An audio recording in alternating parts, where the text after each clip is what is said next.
of welfare cost of inflation. Sorry, don't finish.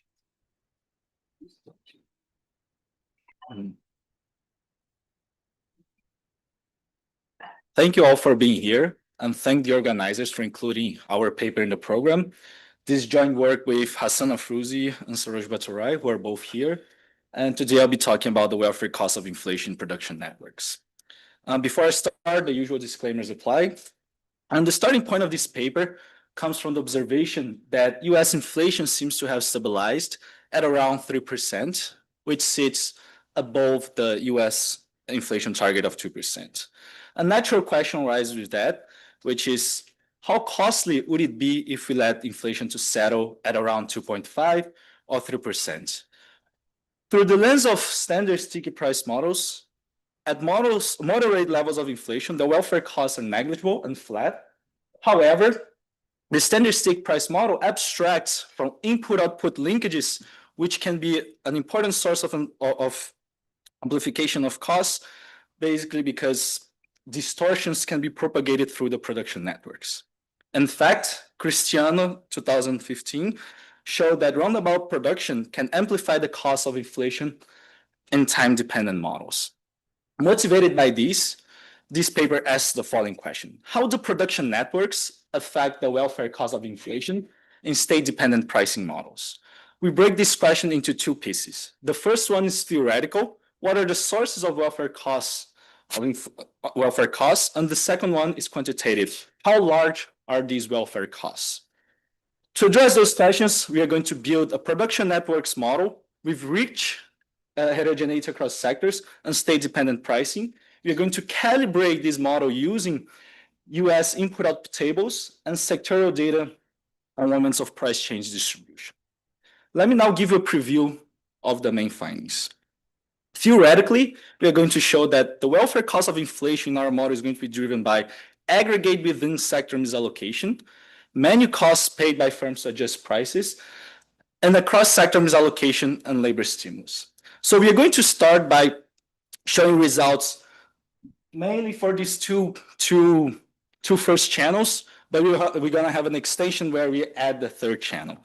In our baseline model that looks at the first two channels, the welfare cost of inflation is going to be 15 basis points in consumption equivalent units relative to zero inflation steady state. The welfare cost in the production networks economy is going to be 2.7 times larger than the counterfactual multi-sector economy calibrated to match the same moments, and moving from 2 to 4% inflation, which speaks to the slope of the increase of the welfare cost, is going to be 21 basis points in our production networks economy, while this number will be 8 basis points in the counterfactual multi-sector economy. And finally, in our baseline economy, the menu costs will account for most of the increase in the welfare cost of inflation. Before going to the model, let me briefly describe the literature. We're going to build on the literature of welfare cost of inflation arising from inefficient price dispersion from sticky prices, and we're going to be modeling sticky prices as in the random menu cost literature.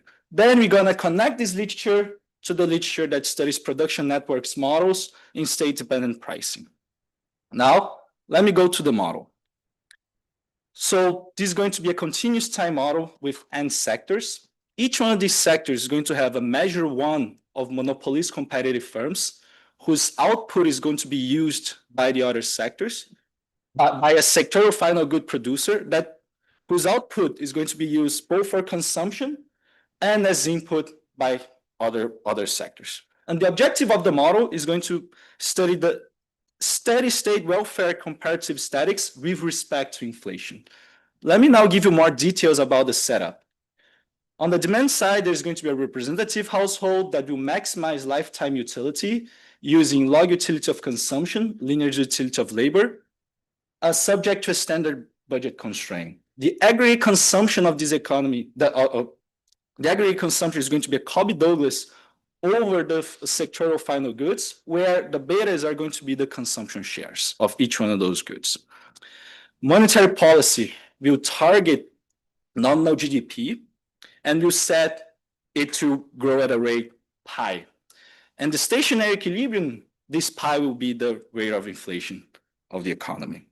On the supply side, each sector is going to have a sectoral final good producer that will use a CS aggregator over the output of the monopolist competitive firms, such that the demand function will be given by a standard CS demand function, where this IJT is going to be the idiosyncratic taste shock of a firm J within sector I. Let me now go to the monopolist competitive firms within a given sector. The monopolist competitive firms, they're going to produce using a Cobb-Douglas production function that will combine labor and output from the other sectors. They are going to be subject to an idiosyncratic productivity shock that will follow a Brownian motion with sector-specific drift and sector-specific volatility of the idiosyncratic shocks. Importantly, the idiosyncratic shocks, they are going to be related in a way that will ensure that in the stationary equilibrium, aggregate relative prices are going to be constant. And finally, we can define the input-output table, the input-output matrix of this model as the expenditures that one sector has on the other sectors divided by the total cost of the sector. Let me now go through the pricing side of the model. That's going to be a Calvo Plus setup in which firms in a given sector, they can change prices by paying a menu cost in units of labor. And they're gonna also receive IID free price change opportunities that will arrive at a Calvo rate theta I, which is going to be sector specific. So the nominal adjustment cost for a firm J in a given sector I is going to be 0 whenever they decide not to change prices, or they receive that Calvo shock, or it's going to be the number of units times wages whenever they decide to pay the many costs and they're not paid by the Calvo firm. Let me go to the firm's pricing problem. The firm is going to choose a sequence of prices in order to maximize the expected discounted flow of profits net from the menu costs, where this tau IT is going to be a revenue tax. As usual in this literature, we're going to define the price gap of the firm as a log difference between the price that the firm set and its ideal price. And we're going to be working within a recursive stationary equilibrium in which aggregate quantities are constant, aggregate relative prices are constant, and nominal aggregate variables will be growing at a rate. In this setup, the price gap is going to be a sufficient statistics for firm's problem, and you're going to be working with value function in the stationary equilibrium, which is going to be the value of a firm appropriately normalized by an equilibrium object. Let me go to the recursive problem of the firm. So a firm with price gap X in sector I will be choosing between two options. The first one, if it decides to adjust prices, it will pay a normalized menu cost phi I and will jump to a reset price gap xi star. If the firm does not adjust over an interval of period dt, they're going to receive profit flow f. Their price gap is going to drift at a rate given by the difference between the productivity drift and inflation. Idiosyncratic shocks we introduce to fusion, and at a rate theta I, they're gonna get to change prices for you. So you meant if they don't pay the menu cost, they could still adjust because of the cargo. Yeah. Okay. So in this setup, if you look at this value function, that's like basically a standard Calvo Plus pricing problem. So where's the production networks in this problem? The production networks will all be inside this normalized menu cost. And this will allow us to basically, for each sector, we are going to calibrate these four parameters that we characterize a given sector separately. But then when we run the counterfactuals to assess the welfare cost of inflation, what we need to do is first, we're going to recover the structural menu cost parameter chi I, and then we are going to perform those counterfactuals. Now we are ready to go through some of the theoretical results. First, cost minimization of firms within a given sector I will lead to the following sectoral production function, where this di pi is going to be the usual measure of price dispersion within stick price models, and it will act as a drag to the sectoral productivity Then you can define the sectoral marginal cost as the cost of producing 1 unit of the final sectoral good, subject to that sectoral production function.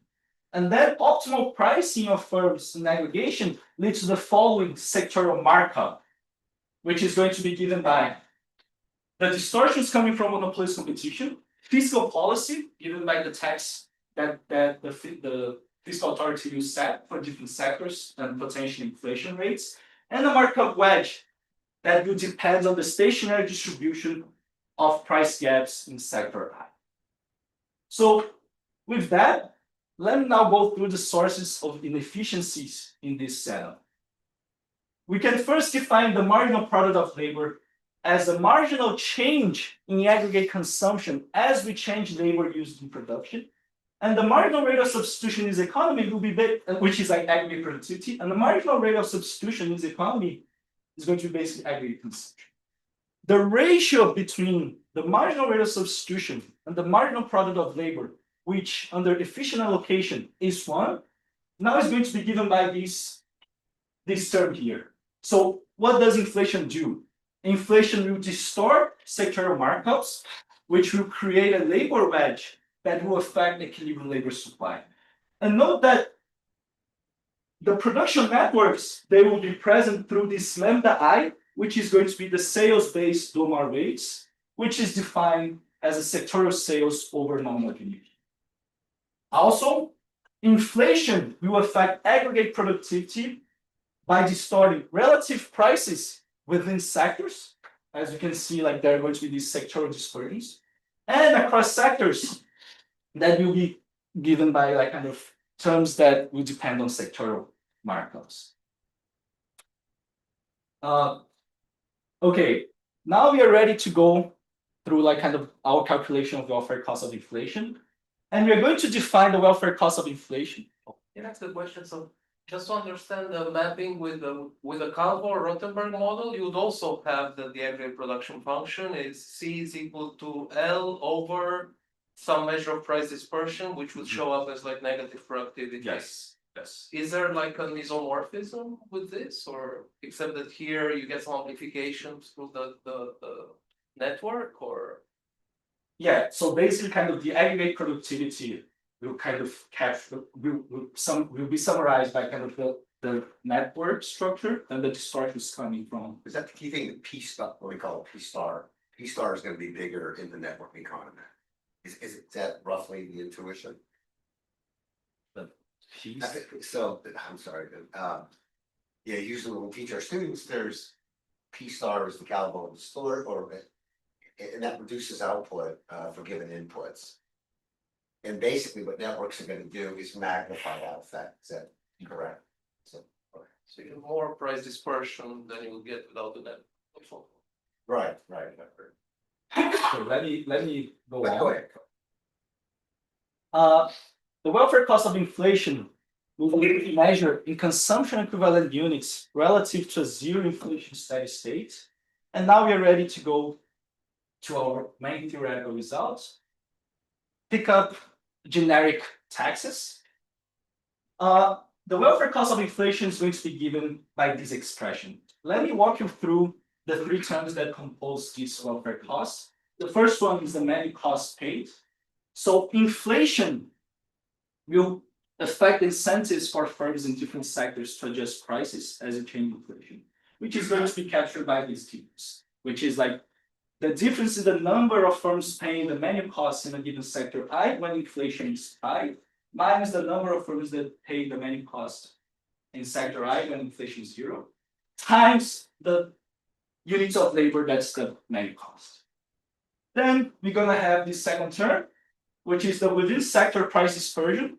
So the log difference in dispersion in a given sector I when inflation is high and when inflation is zero. And the extent to which these sectoral like distortions will matter for welfare will depend on the production network structure given by this cost-based environment.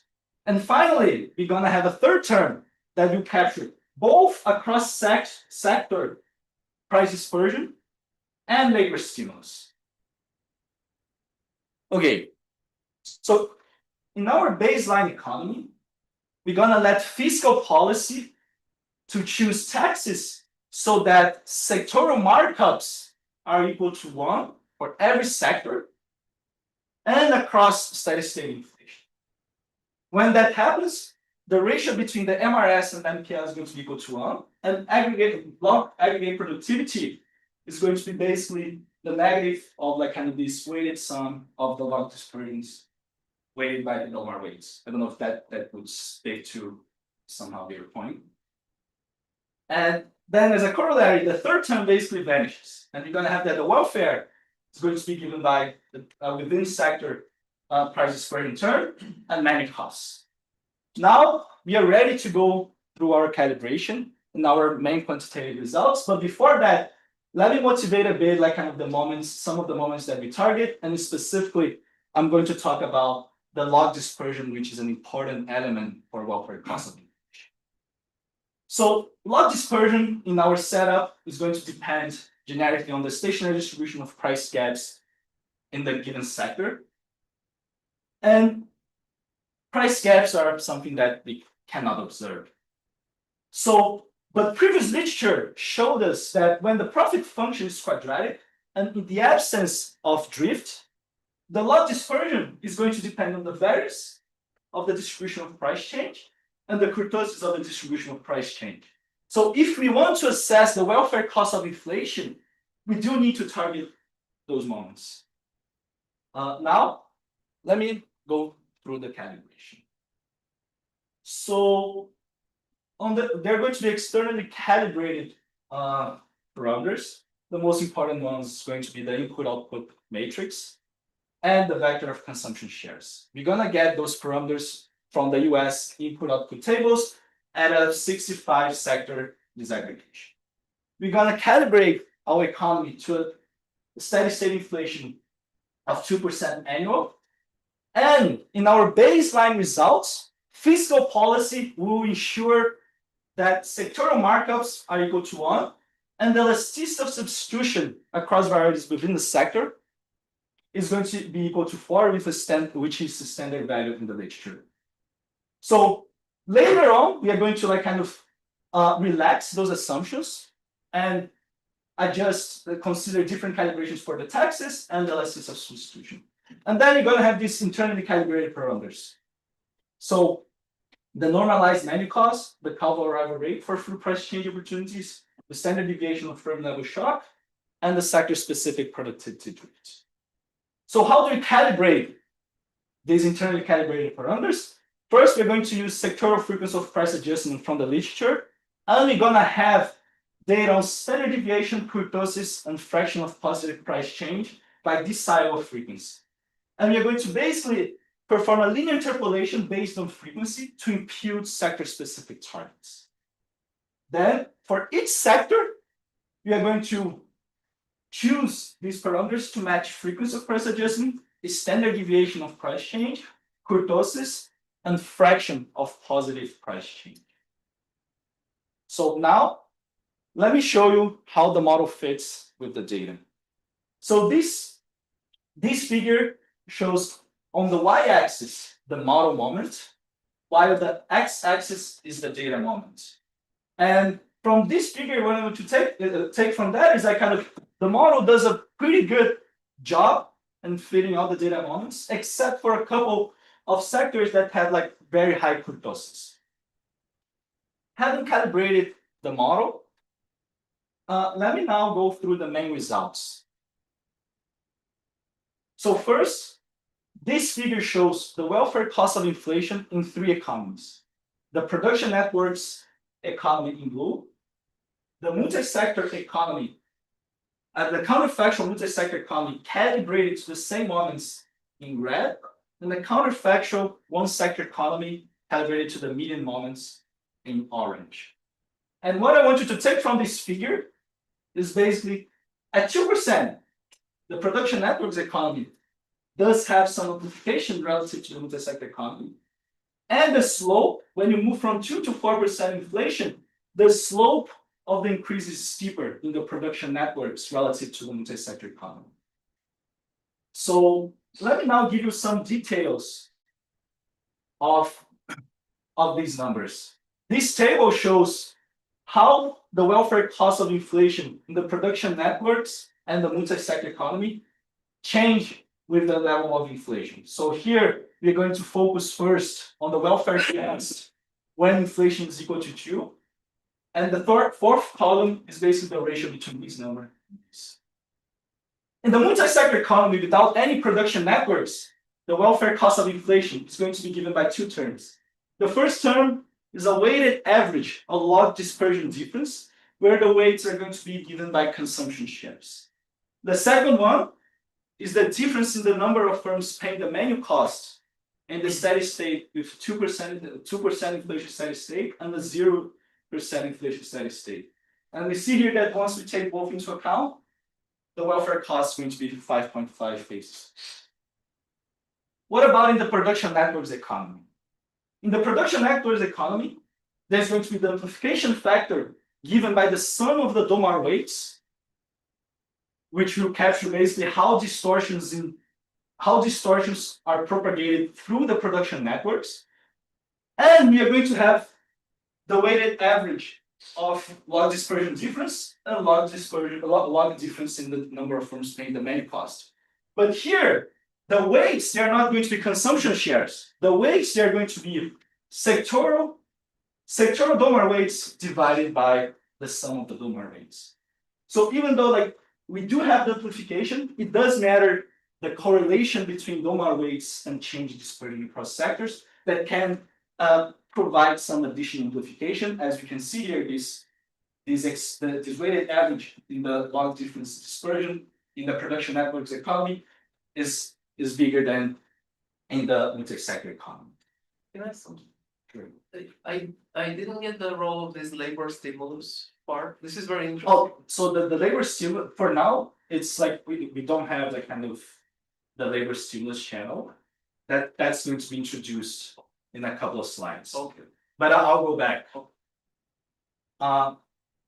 So just to recap, in this baseline result, I'm shutting down the labor stimulus channel and the between sector price dispersion. So we are focusing only on between sector price dispersion and the manual cost paid. Excuse me, it seems to me that the result is captured by the Domar weights, because we are in a roundabout economy with only one sector, and the Domar weight is calibrated to 2.6, then what happens? You're right, that's the amplification factor that you have here, but kind of on the theoretical side, it matters kind of this correlation between Domar weights and log dispersion difference. So the production networks matters. The question that your point is right, but it's at the end of the day, it's quantitative. Okay, let me now go through the slope of the increase of welfare costs as we increase inflation. In this table, we basically show again the welfare cost of inflation in the production networks economy as we change inflation, in the multi-sector economy as we change inflation, but now we're going to be focusing on the difference between the welfare costs at 4% relative to 2%. And now the change in the welfare when we move from 2 to 4% is going to have very similar expressions both in the multi-sector economy and in the production networks economy, except that those differences now are differences from 2 to 4%. And we see here again, you do have this amplification factor coming from the production networks, but these weighted averages, they're slightly higher, which leads to additional amplification. So here we see that the production networks, when we increase inflation from 2 to 4, leads to an increase in welfare cost by 21 basis points, While if we disregarded the fact that sectors are linked through input-outputs, we have input-output linkages, that increase would be 8 basis points. So going back to like kind of the question that I brought in the first slide, that basically says that once you take into account that the economy actually is connected through input-output linkages, the welfare costs of settling the inflation at a rate maybe above the 2% might be more costly than previously anticipated if you consider like a multi-sector. So these two slides basically show these results at the aggregate. I just care about like the aggregate welfare, but we can look at the decomposition of the role of dispersion and the role of menu costs, which is what I'm going to do next. So this figure shows the welfare cost of inflation in blue, the part accounted for the menu cost in purple, and the part accounted for dispersion in yellow. And the table shows like just these values, the numerical values.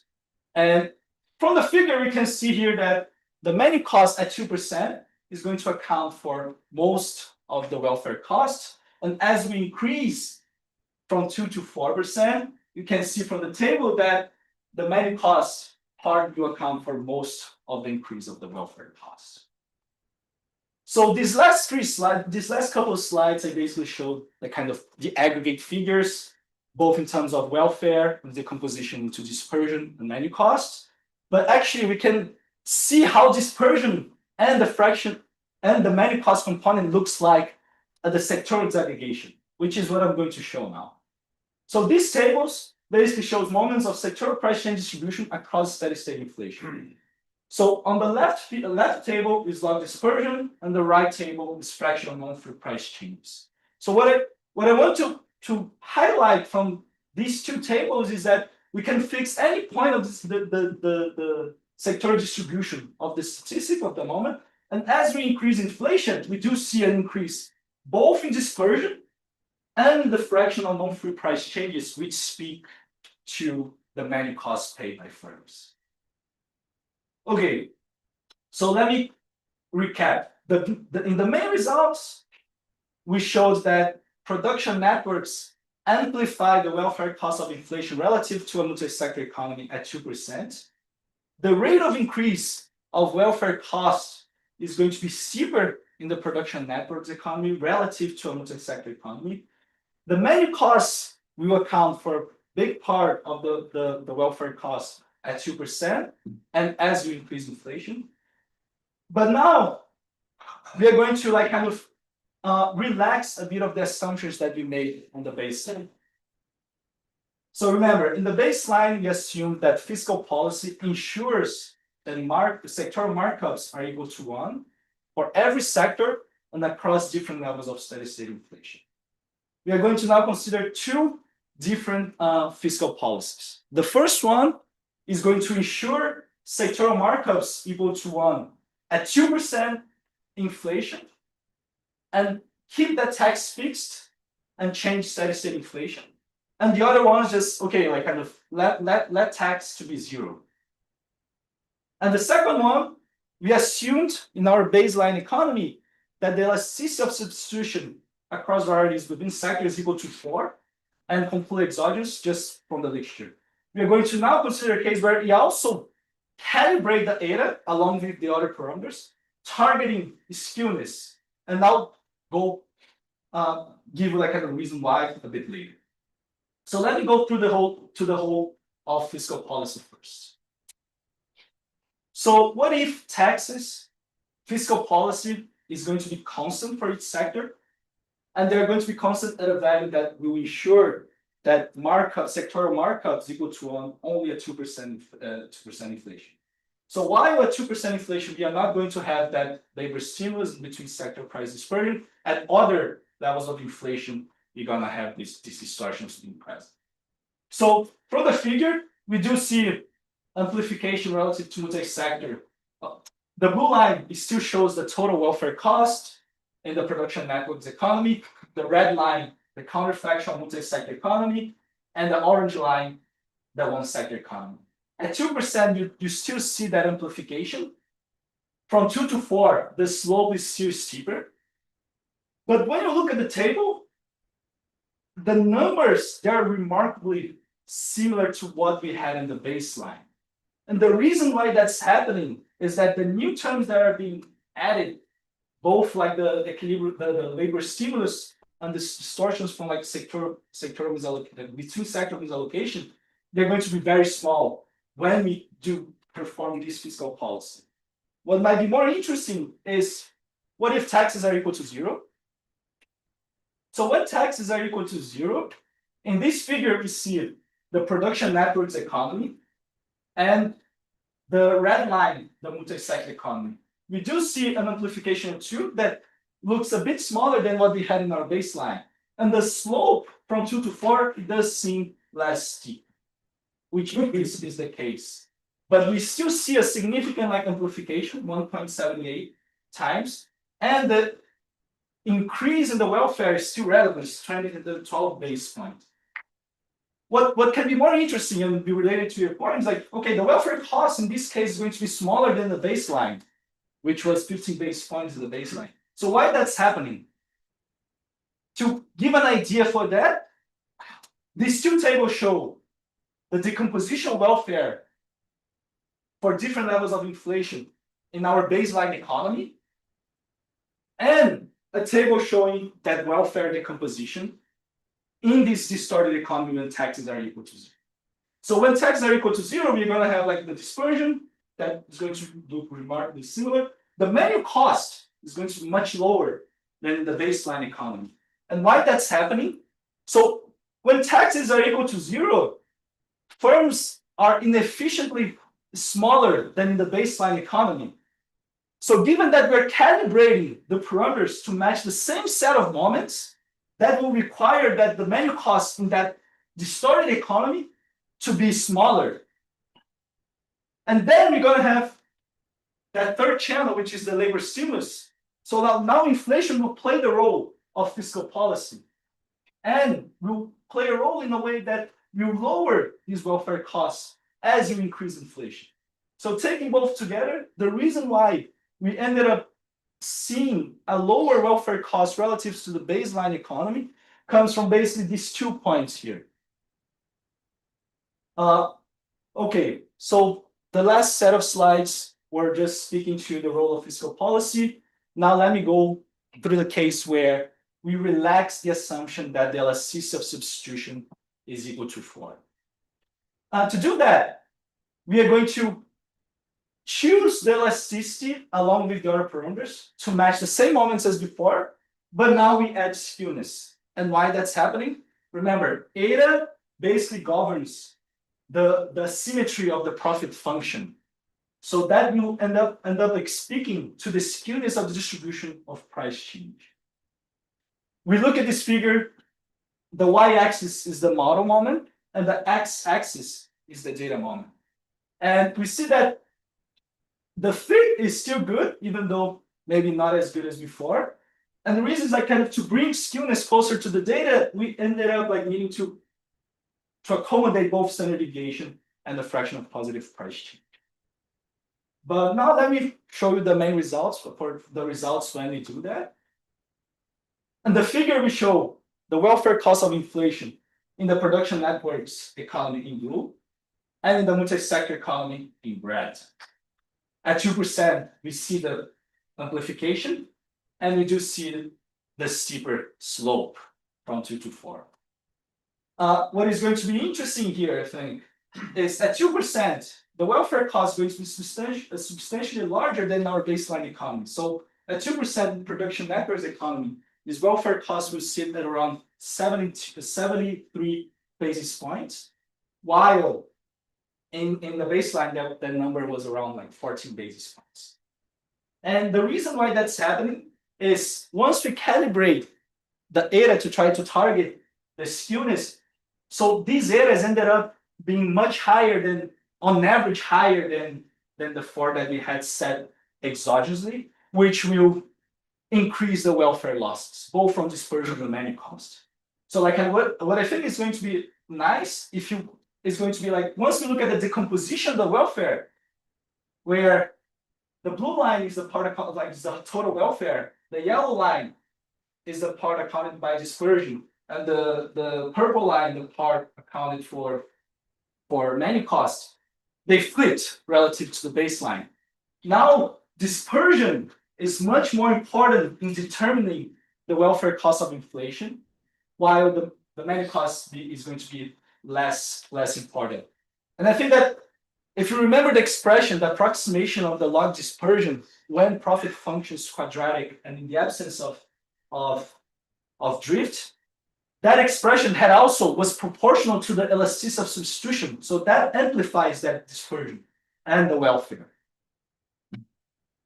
Okay, so until now, we showed the results of the baseline economy, where we shut down, we set fiscal policy so that sectoral markups are 1 across all different inflation rates and sectors, and we assume eta equals to 4 exogenously, and then we relax those assumptions. Let me go through some additional results. And I think that one result that I discussed with Mike Walfus a couple of times for why we were getting like the sum of Domar weights a bit higher than what like people previously thought. And the main reason why we get like kind of the sum of Domar weights in our setup equals to 2.6, which sits above like the 1.8 that oftentimes people have associated, is how we treated the gross operating surplus and the tax on production and imports. So given that in our setup, the only primary factor is labor, we basically set gross operating surplus and the taxes on production equal to 0, so that the value added of a given sector is just only going to be given by the compensation of employees. In this case, what we do is the figure shows the case where the sum of Domar weights is going to be given by 1.92. And the way that we do that, we are going to assign 2/3 of the gross operating surplus to labor. What I want you to take out from this figure is we do see maybe a lower amplification, basically because the amplification factor coming from the sum of Domar weights now is smaller, but still the production networks generates 2 times more welfare costs at 2% relative to a multi-sector economy. And the slope as you increase inflation from 2 to 4 is still steeper than in the basic multi-sector.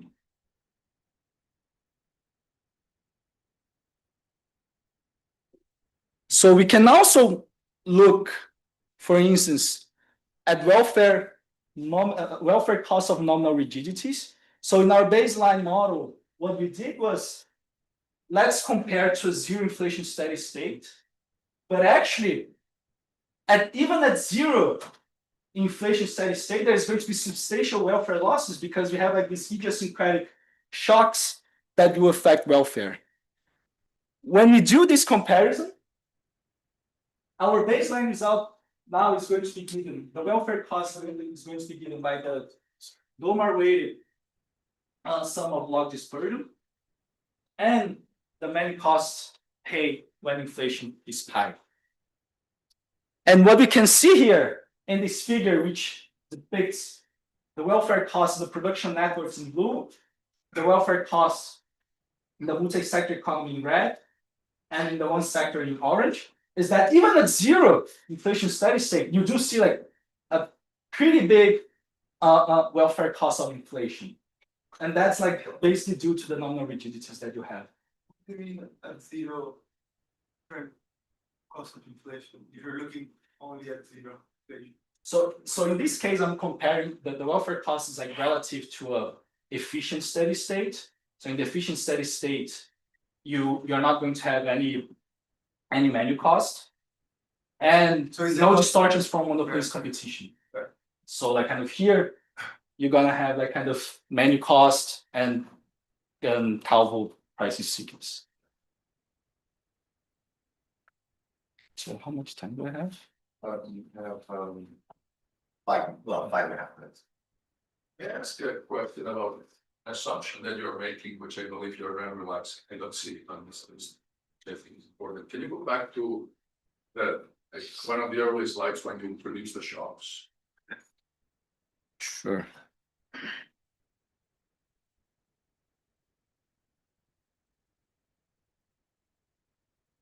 Okay, so this assumption that you made that connects the A shocks with the Z shocks.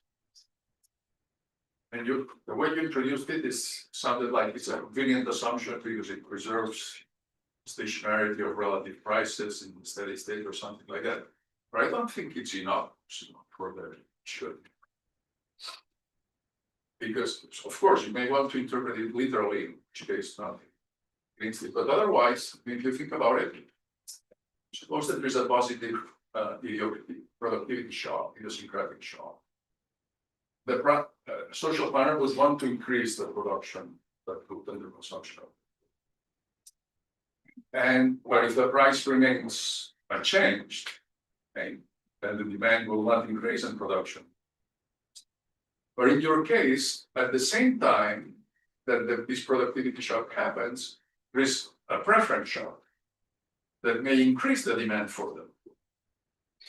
So the distortion resulting from, or the inefficiency resulting from the sticky prices seems to be muted by this simultaneous increase in demand.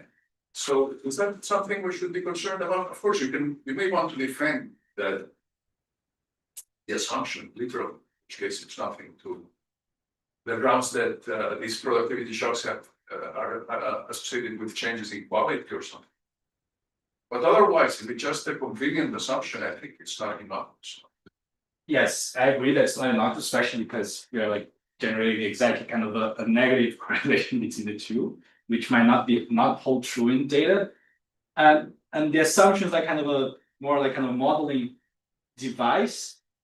One of the reasons why we do that is like kind of it decreases the number of state variables in the pricing problem, which is like the usual assumption that's made in this manual cost literature. And the second one that actually also like kind of the reason why I mentioned like ensures the stationarity of the aggregate relative price is that like kind of with the sector specific drifts, that's not necessarily true. So like kind of he ends up being like kind of more modeling device than like kind of I don't have a very strong prior about whether like the demand. I mean, we're all for modeling devices that simplify the analysis, but in this case, I think it has consequences for the issue at hand.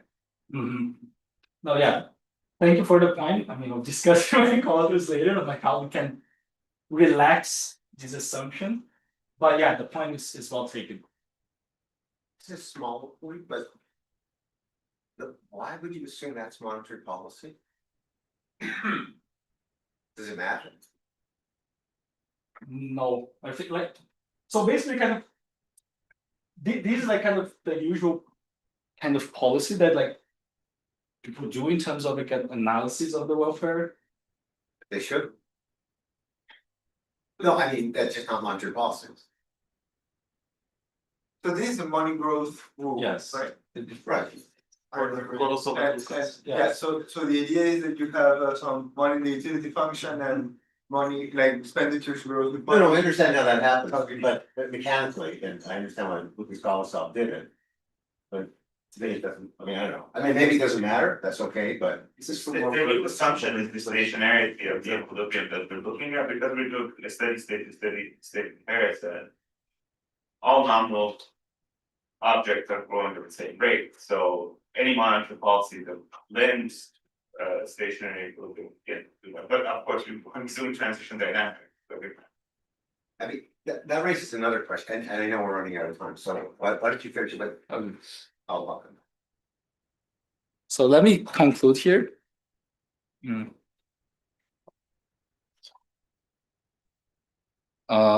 So today we sought to understand the effect of production networks on welfare cost of inflation. And first, we decompose the source of welfare cost of inflation into the different channels.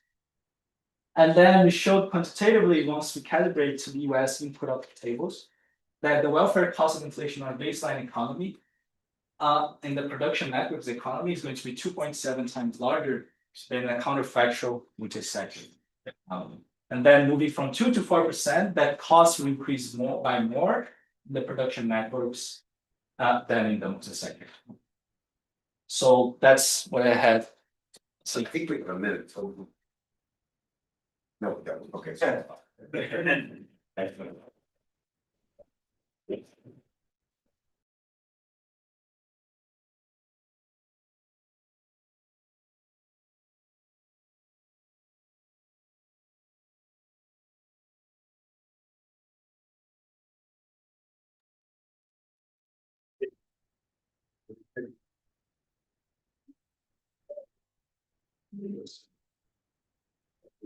Okay, next paper is by my colleague Diego, and you're on.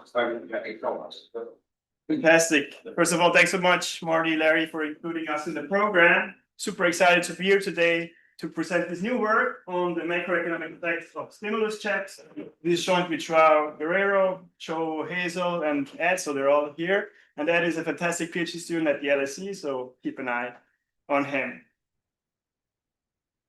True to its name, the goal of this paper is to understand the macroeconomic effects of stimulus checks. And you remember the last checks that have been sent out during COVID. Stimulus checks are one-off deficit financed lump sum payments to households. Understanding the effects of stimulus checks is important, first for policy, right? Because it's a common tool to respond to oncoming recession. So we need to know whether they actually work, but it's also important for theory, because it helps educate between different models. For instance, in models where Ricardian equivalence holds, we wouldn't expect these temporary payments to have any effect on consumption, whereas in heterogeneous Asian models where some households would consume this check right away, we would expect some impact. However, estimating the macroeconomic effects of these stimulus checks is really hard in the data, and that's because these stimulus checks are typically enacted precisely in response to an economic to a recession.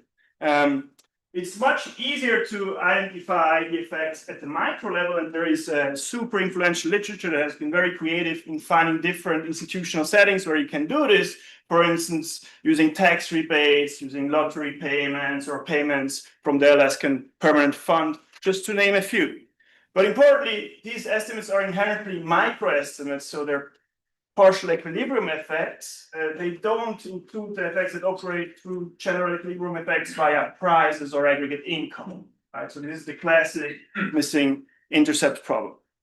In this paper, we will leverage a natural experiment. We will exploit large payments that mimic stimulus checks along many dimensions, but they happened, as we argue, quasi-randomly, importantly, not in response to recessions. So this is the chart that really motivated this project. Here you can see the cyclical component of US government transfers over these post-World War II periods that we're studying.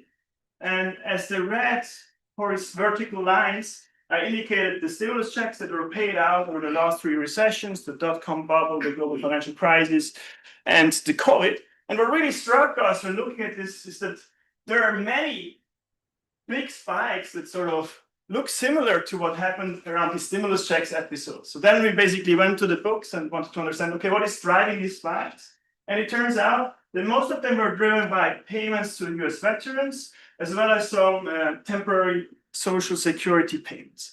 And these payments have some nice features. First of all, they're also lump sum, they're largely deficit financed, so similar to stimulus checks, but importantly, they weren't dispersed with the goal to stabilize the economy.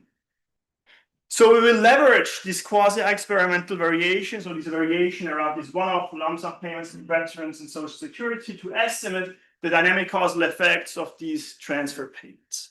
Just to give you a bit more detail about the setting, after the late 40s, Truman and his successors paid lump sums to World War II veterans, mainly in the form of dividends from this veterans life insurance fund. So the issue was that over the past years, this fund had accumulated a surplus, which by law had to be reduced. And this was done in the form of these payments. The largest payment occurred in January 1950. This was really an enormous payment. It accounted for 4.3% of GDP and was dispersed to around 35% of the adult male population. This was really a large, broad-based transfer payment. This is but one example. There are many other of these examples throughout the 60s and 50s and the 60s. And we will also complement this with temporary social security payments, mainly to increase statistical power. This is not our contribution. So there's a fantastic paper by the Romers in the AHA Macro, where they perform a detailed narrative account of social security payments. And we will use basically the transitory payments that they identified and categorized as plausibly exogenous to the economy. The identifying assumption behind our approach is that these payment episodes are plausibly exogenous to current and prospective economic activity. And we think there's a strong case to be made that that's indeed the case. As I tried to convey already, that the motive for these veterans dividends was really to disperse these accumulated surpluses in this fund, not to stabilize the economy, at least to our narrative, to our reading of the narrative account. And we think that there is even a stronger case to be made for the timing of these payments, because the timing was really determined by administrative delays and institutional constraints, which arguably are not related to the business side. We also provide some supporting evidence that this identifying assumption is indeed satisfied. In particular, we show that these payment dates are not forecastable by past macro or financial variables. We don't find evidence for significant pre-trends, and the results are also robust, including a rich set of business cycle controls. Let me give you a preview of our results. We find that these transfer payments had really meaningful economic effects.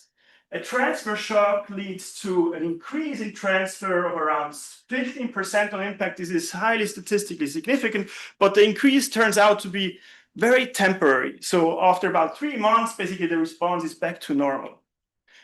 This has meaningful economic consequences. So we document a significant and persistent increase in consumption. So after about 6 months, the response reaches around 0.75%. And then after a year, it stands at around 1%. So it has sort of a hump-shaped shape. And we think this is interesting because this is a very transitory shock, right? But it still generates this persistent in the consumption response, which you don't always get. You should get persistence, right? But you shouldn't get a hump. Exactly. So yeah, right. So it's especially this peak that only occurs after about a year that is special. Yes, that's right. We also look at other outcomes. So we document that prices increase as well, even though the response is not very precisely estimated, and also the increase is rather moderate. And we find that interest rates, in particular the ex-post real rate, doesn't change significantly. So there doesn't seem to be much evidence that suggests that monetary policy has responded significantly to these transfer shocks.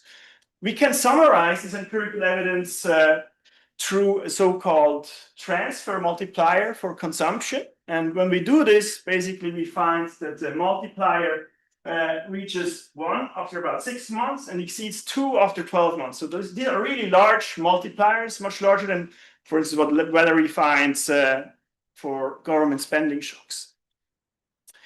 In the last, yes, please. Quick question. So I think you made a strong case that there's no spontaneity, but it could be related to wars. Wars could be Yes. related to government spending. And So- if it's potentially an omitted variable, just So I will come back to that in detail, but we also try to exclude, for instance, the Korean War from our sample. The results still go through, and also with our controls, for instance, if we include whether it's military news shocks, the results are also still there. So we don't think it's confounded by that. But yeah, it's definitely a valid concern. In the last part of the paper, we then use this new reduced from evidence to discipline a heterogeneous HNU Keynesian model. And we show that standard Hank models have a hard time to reproduce this hump-shaped consumption response. So to match the persistent, we found that a model that deviates from rational expectation can perform really well. So in particular, we propose diagnostic expectations that allow for initial underreaction and later overreaction of expectations. And with that, the model, otherwise perfectly standard, calibrated in a standard way, can actually account for these empirical responses really well. What are these expectations about? I mean, I know you're gonna get to that, but big picture. I mean, so these are about all the variables in the model, like how households form expectations, but we do have some direct evidence in the data for industrial production, so that variable doesn't map. Households know these things are going, the transfers have occurred, and now they have to figure out what's. Yes, so basically, these expectations, so households observe the current variable in the budget constraint, but they can't form perfect expectations about the future variables such as aggregate income and taxes. So that's basically embedded in these expectations. Yes. In the interest of time, let me skip the related literature, but let me just say that we really contribute to this long-standing question in macroeconomics on how consumption responds to temporary income shocks. So we really build on the shoulders of giants, but we hope to contribute some new perspective using this interesting variation in transfers in the time series. Great, so after this introduction, let's jump into the paper, and let me start by giving a bit more detail about our setting and data. So we're going to do our analysis at the monthly frequency, where I think the identifying assumptions are even more credible, but there are some data challenges there because actually monthly transfer series is not available going back to 45, like right off the shelf. If you go to Fred, it only starts much later in the late 50s. So basically we created a newly digitized monthly transfer series, basically based on this annual report of the Secretary of the Treasury. And we also constructed newly assembled monthly data on retail spending going back to 45, which is also not readily available. And we will use this to construct our main series of interests, monthly consumption measure. Obviously, there is PCE series for the later part of the sample. For the earlier part, we will temporarily disaggregate this using our retail sales measure, which we think is a reasonable approach. And then we will complement this with more standard variables, industrial production, non-farm employment, consumer prices, and short-term interest rates.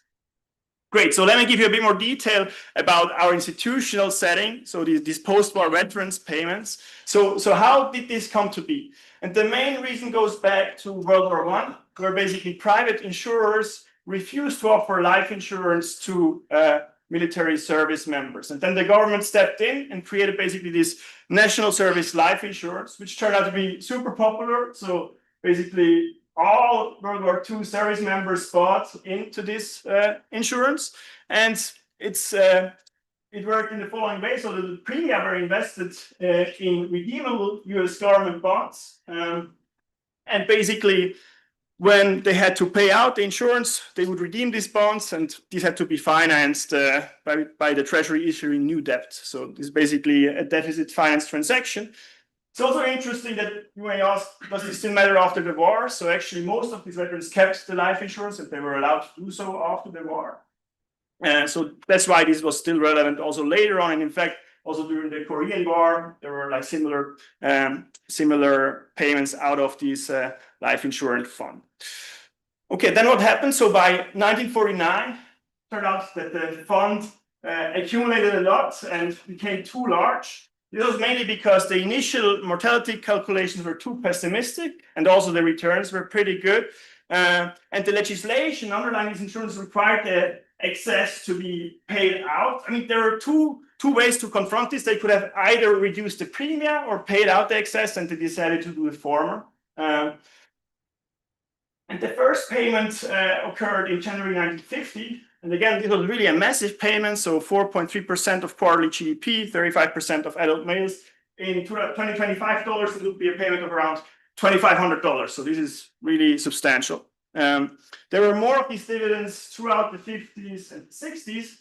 And as I mentioned, basically the financing, so the fund redeems the bonds if it has to pay out the insurance, and Treasury issues more debt. So this is sort of a deficit finance transaction. There is one other type of event that we also include. So basically in 47, there was a compensation for unused leave in World War II by service members. This was initially planned to pay out in bonds, but then due to political reasons, they wanted to convert this, and then this ended up in a cash payment in September 47. I'll provide more detail on this episode later. Yes, so in the first payment that they received, there's probably some news about potentially this happening again, which indeed Yes, it that's happened. So is yes. it like a temporary income shock, or is it more than that, at least the first one? So obviously anticipation is a big topic in this literature of physical shocks. And so let me try to preempt this a little bit. So ideally, we would like to basically use the announcement dates when these payments were announced. And we try to collect this information. It's a bit hard, but we do the best we can. But as our baseline, we actually use the disbursement dates. But then when we look at the announcement dates, actually for most of these payments, they basically coincide. And then we do robustness. When there are larger gaps, we drop the ones with larger gaps, and the results are robust. Importantly, though, I mean, what you said that there could be further payments down the line, this depends on the performance of the fund. So it depends like what they expect. And then the precise timing is also not clear, because obviously this depends on the exact performance and these administrative delays. Yeah, so that's how we think about it. But the same people would get multiple payments. They will get multiple That's payments. the key thing. Yeah, It but goes back to your- I don't think they would internalize that necessarily.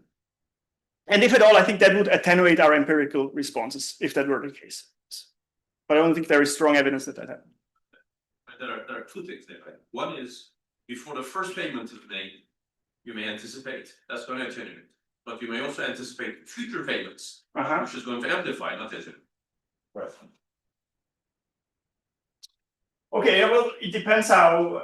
I mean, if you're constrained, probably not, right? You wouldn't see this in consumption, but yeah, I guess if you could basically smooth out some of the expected future payments, yeah, that's right. I guess it depends.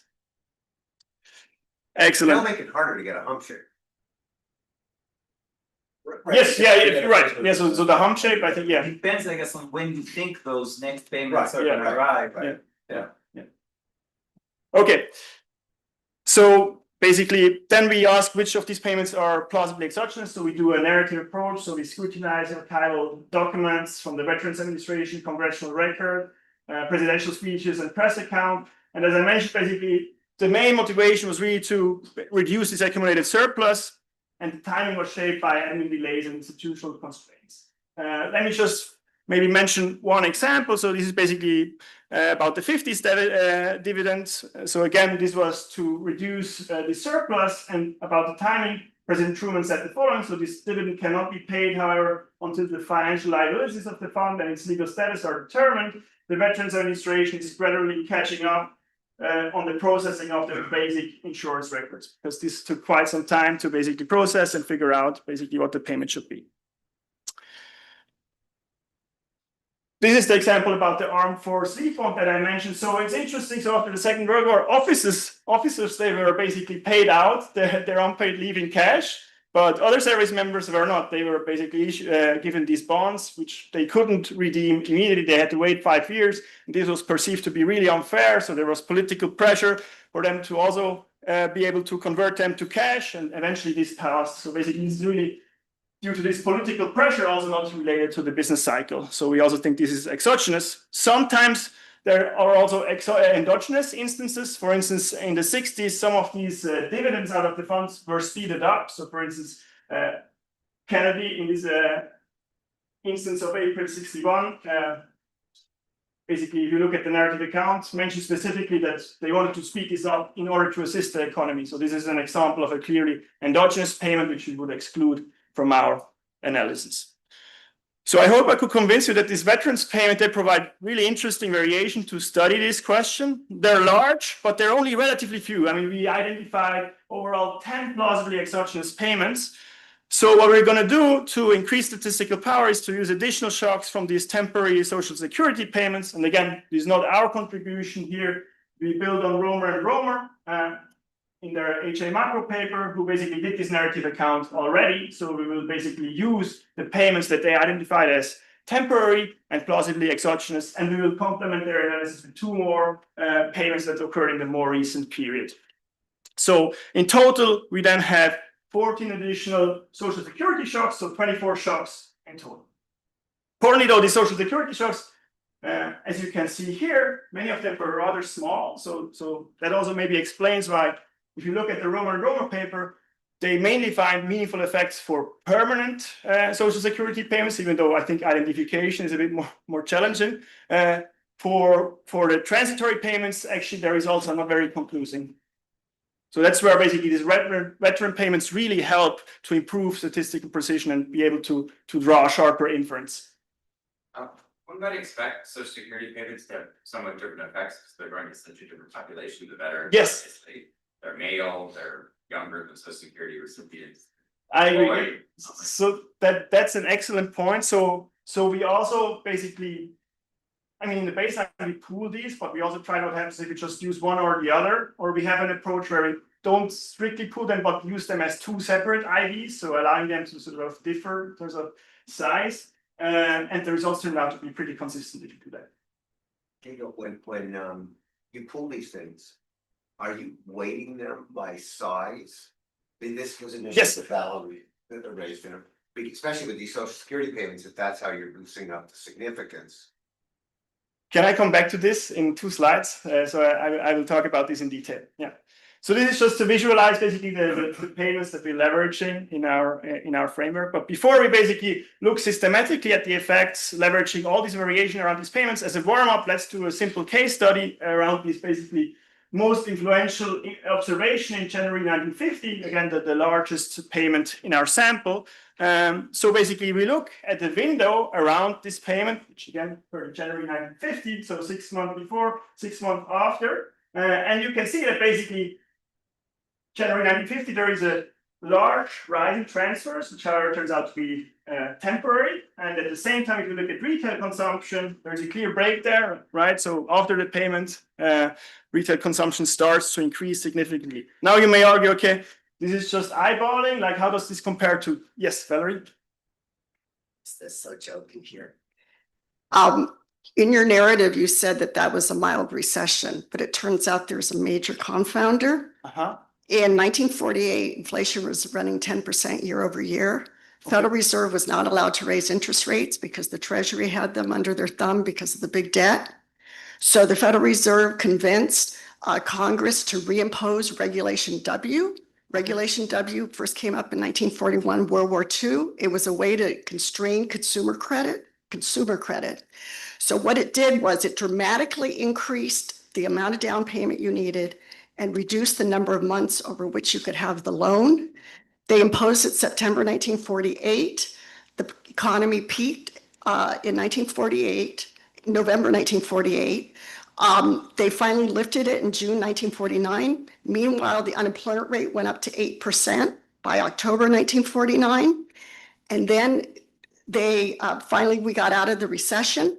But right there, that's the lifting of credit controls. And in the last part of 1949, right when the cash arrives. Now, your second biggest shock is September 1947. I looked at the Romer and Romer retail sales then. Nothing happens. Even though that was 3% of GDP, this was 4% of GDP. Nothing happened in 1947. I don't know if you did a case study. So that suggests that these are the lifting of the credit constraints happening right before the funds arrived. I mean, I'm not saying that there couldn't be any confounders here. Again, this is just eyeballing. This is just to motivate as a warm-up. Obviously, then in our main empirical specification, we will have rich controls and we will leverage many more episodes. And we also show that basically excluding these early shocks, the 2 you mentioned, basically doesn't affect our baseline estimate. So it's definitely not driven by these. But it's true, to interpret this case study, I mean, I'm sympathetic to your critique that there could be other stuff going on. What we found really intriguing, though, is the precise timing, right? You really see this kink here, and then you can also ask, how does this compare to sort of the typical movements in retail sales that you would expect from the data before? So we did this. So basically, we ran a VAR estimated on the period before, and then did an out-of-sample forecast, basically from the end of 1949 onwards, and you can see that basically the VR doesn't predict the start increase. Right? That's consistent with that. I mean, I assume there's a big shock. Yeah. My understanding from the history is that Regulation W was lifted earlier. I mean, maybe we can talk about this offline, but that wasn't my impression. Was that this was more or less summer time for you. June 1949. Yes, But, sure. but the unemployment is still going up, so we were in a Sure. really kind of steep recession. But June 49 is quite a long way from. Yeah, January. but look at 1947, if you take Yes. that. No, I mean, And so sorry, there's two separate things. I don't want to sidetrack you. So with Regulation W, that's something that happened the previous summer. So I guess the inflection point happening in January 50 is quite striking. Because it's quite a while later. With 1947, we didn't make this a case study. And the reason for that is, what you need for a case study is you really need to think that there are no other shocks happening in power movement, which notwithstanding Regulation W, we think is true here. In 1947, that really is in the middle of demobilization, kind of like the other eggs on paper or the end there. Sorry, so 1947. So 1947 is right after there's this big decline in government spend, right? No, it happened in 1945. Sure, but at the end, if I look at the, maybe we should take this offline, but I think there are reasons why 1947 is less good as a case study. To check all that stuff. So again, this is just basically illustrative, so I don't think we should take these estimates too seriously. We still found the exact timing here striking, but yeah, we don't say that there couldn't be any confounders here. There is another obvious one, right? The Korean War that basically happens in June, so that's why we stop basically here. But obviously, we want to look further out than just like 6 months, so that's why our main estimates don't just leverage this one case study, but instead we basically exploit this entire set of post-war payments, and this will allow us to estimate an average effect, which will reduce the sensitivity to any single episode, and also will allow us to include a rich set of macro controls that will allow us to better account for this potential compound that you brought up. So the framework that we will use, I think, is very fitting to this session. We will basically rely on the impulse propagation paradigm. We assume that macrodynamics are driven by structural shocks, which propagate through the system according to these dynamic causal effects. And our goal is to identify a structural transfer shock using our narrative proxy C, right? So the identifying assumptions required to do this are that this narrative proxy is correlated with the shock of interest, but uncorrelated with all other shocks. We will estimate this using local projection. Yes? Can you go back to the previous picture? Failing eyesight. I can't see this far.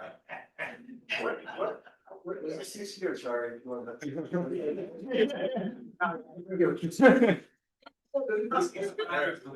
Verse. No, I was just thinking about magnitudes. I can't quite tell what the y-axis looks like, or both the size of the transfers and retail sales. What are we talking about? Yes, so here, I mean, the index basically goes from 100 to 300%. So this is like an increase by by factor 3, and then retail sales basically go from 100 to around 180. So it's like 8%. What does that mean in terms of a percent of income? Yeah, so we will see. I mean, the main estimates that I will show you, actually, if you basically normalize them, it's actually similar in magnitude, which I think was also interesting. But again, I don't want to put too much weight on this. For us, this is like a warm-up to sort of illustrate like what we're trying to do. Now we're going to do this systematically using local projections and leveraging all these shocks. So basically, we regress outcome variables of interest on our narrative transfer proxy, and we have a rich set of controls, so 12 lags of outcome variable, industrial production, producer prices, and interest rates, transfers, and because also this narrative proxy may be serially correlated, we also include lags of Z in here. Our main sample spans the period from October 1945 to December 2019. Of interest are these coefficients theta H, which is the impulse response function to these shocks. Again, in our baseline specification, so coming back to Mari's point, we will exploit information about the timing of this payment. So Z will be a dummy. We'll take the value 1 if a post-war payment was made in a given month, and 0 otherwise. Now you ask, like, does this incorporate information about the size of the payment? And basically, we worked out the econometrics behind this, and it still basically incorporates this. It incorporates two things, basically. How many payments are like in veterans and non-veterans, so sort of the variance, and then also the expected effect of each of the payments. So we have more social security payments, which would suggest that a higher weight is given to these, but it turns out that the veterans payments are so much larger in their expected impact that in fact, in our baseline specification, our estimates weigh these by over 50%, so around 55% weigh on the veterans payments and the remainder for the social security payments. There's interesting econometric issues about the best way to control for that, which we can talk about online. I don't think this is wrong. There's alternatives that. No, I completely agree, but just using these IV intuition, what we really need is something that correlates with the shock of interest. Sure. We don't aim to measure the exact structural shock here, so we really want a proxy that is correlated with it. To go back to the previous discussion, that's then again kind of under the assumption that those are kind of IVs for the same type of shock. Right. Right, Yeah. so I guess it would be still useful, even Yeah. if you just show like the point Yeah. estimates and do a test of whether Yeah. actually are being something. No, the assumption is that, these are sort of propagate similarly. Yeah, that's right. That's an assumption, but we relax this, right? So yeah. And we find that actually the case, it's just in terms of significance, we have less power if you do it separately. Excellent. So now some results. So here you can see basically what happens. So transfers increase significantly on impact, around 15%, and then you can see the response is highly transitory. So after about 3 months, this reverts back to normal. And then you can see that this has meaningful economic effects. So retail sales increase significantly, but only with a lag, and you see already this hump-shaped response, so peaking after about a year. Same is true for consumption. So here you can see the response of personal consumption expenditures and also for industrial production.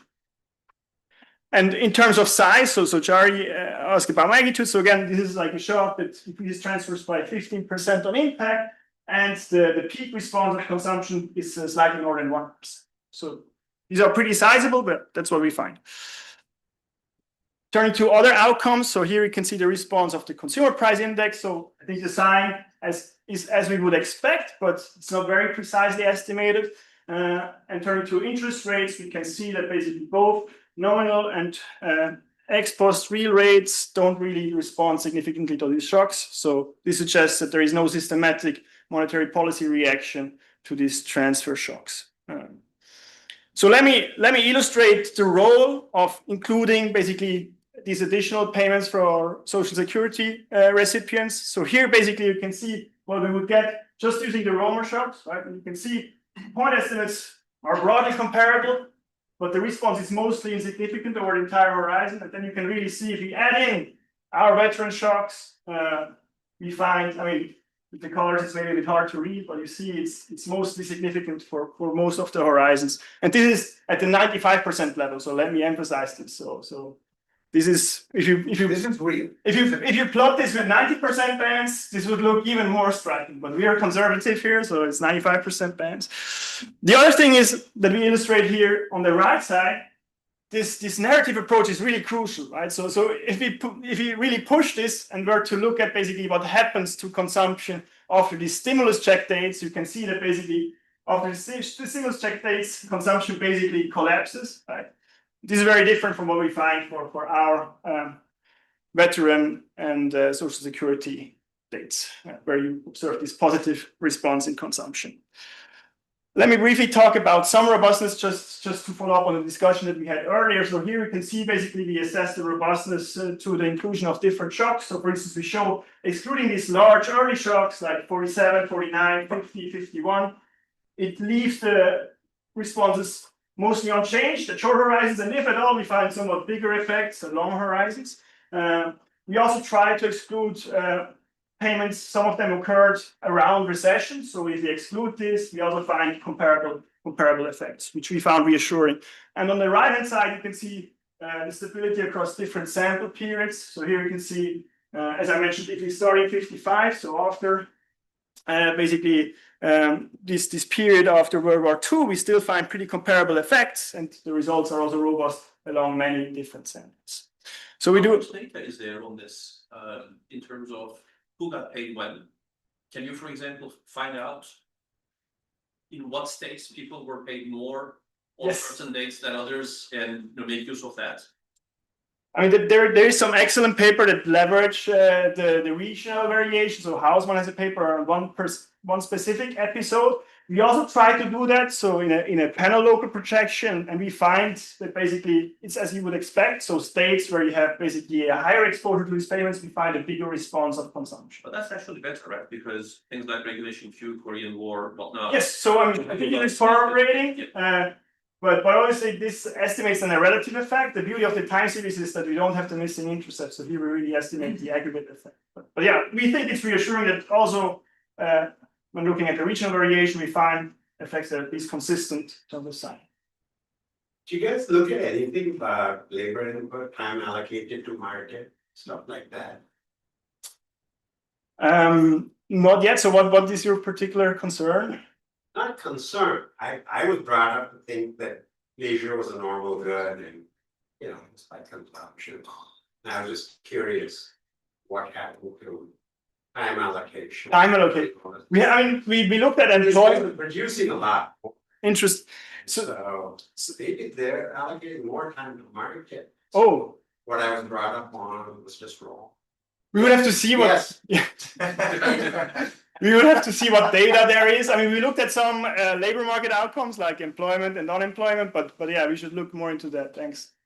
Okay, in the interest of time, let me skip the remaining robustness. So I will delegate you to the paper, but we do a bunch more robustness and look at different outcomes as well. Maybe one thing that's briefly worth mentioning is that looking at durable, non-durable, we find that both actually increase. So durables is a bit more immediate. Non-durables takes a bit more time to build up, but we find significant responses for both. And in GE, you may also worry that maybe this increase in durables may push upward pressure on the relative price of durables, which may basically net out some of these aggregate effects.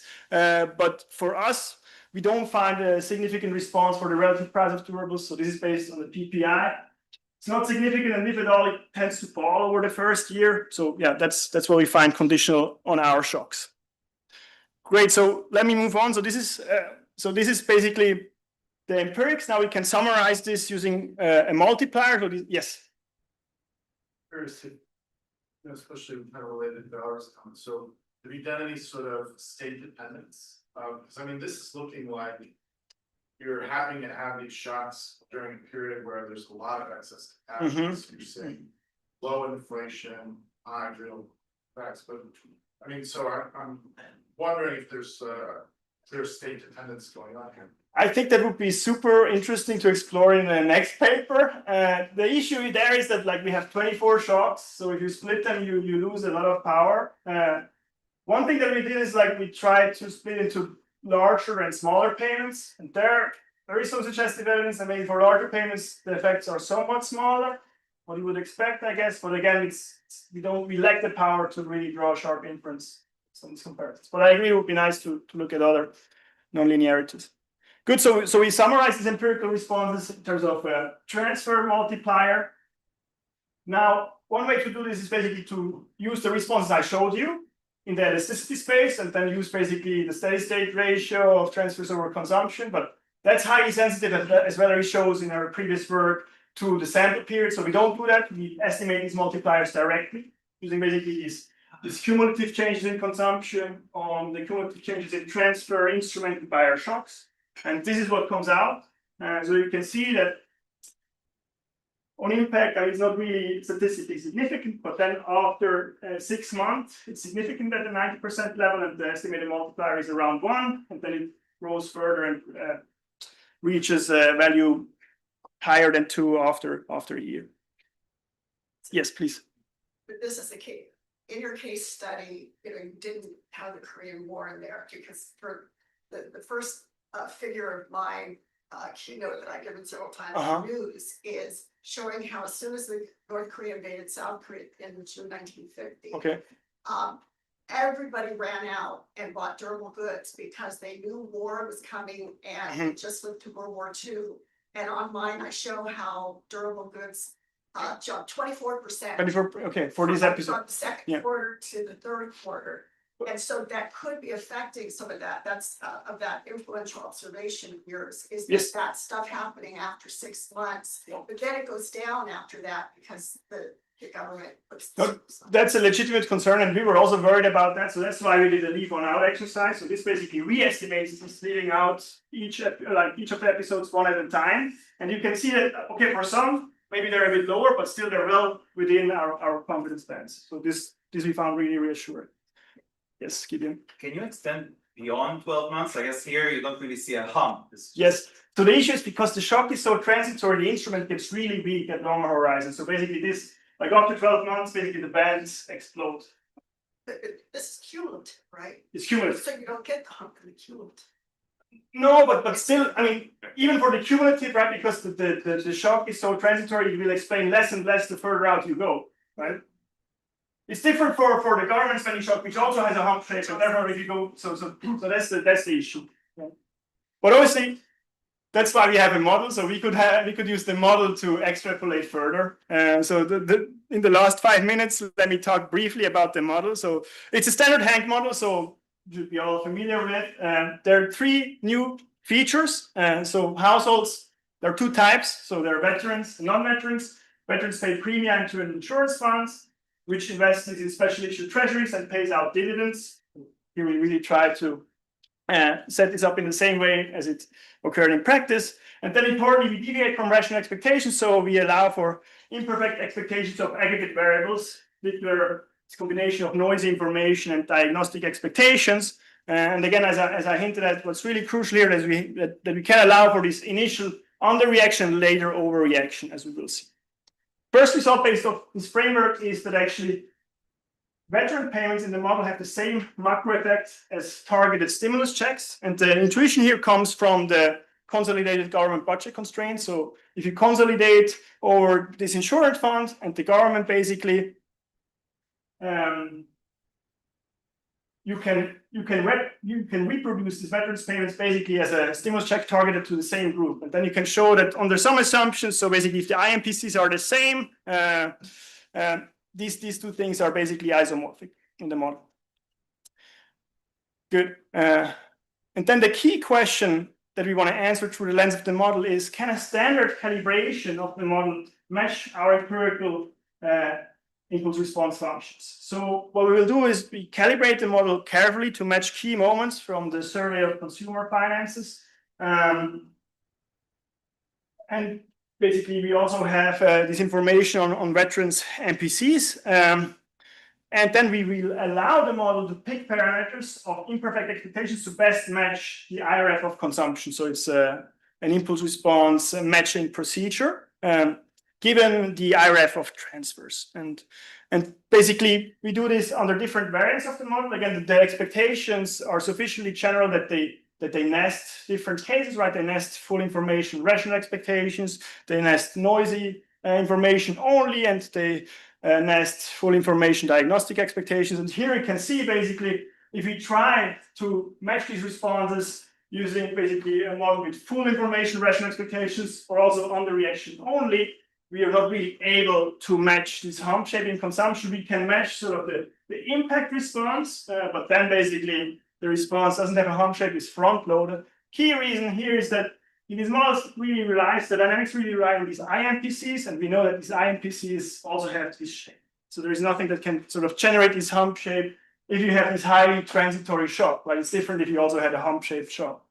If we instead allow for these diagnostic expectations, so underreaction on impact, overreaction later, we can actually match these responses fairly well. And the reason is that in general equilibrium, there is this initial belief that aggregate income won't rise, but later on these expectations get revised and it's replaced by a belief that aggregate income rises by too much. So there is this overreaction at longer horizons, which basically gives you precisely this hump shape in consumption that we would like. And we have some direct evidence that support this.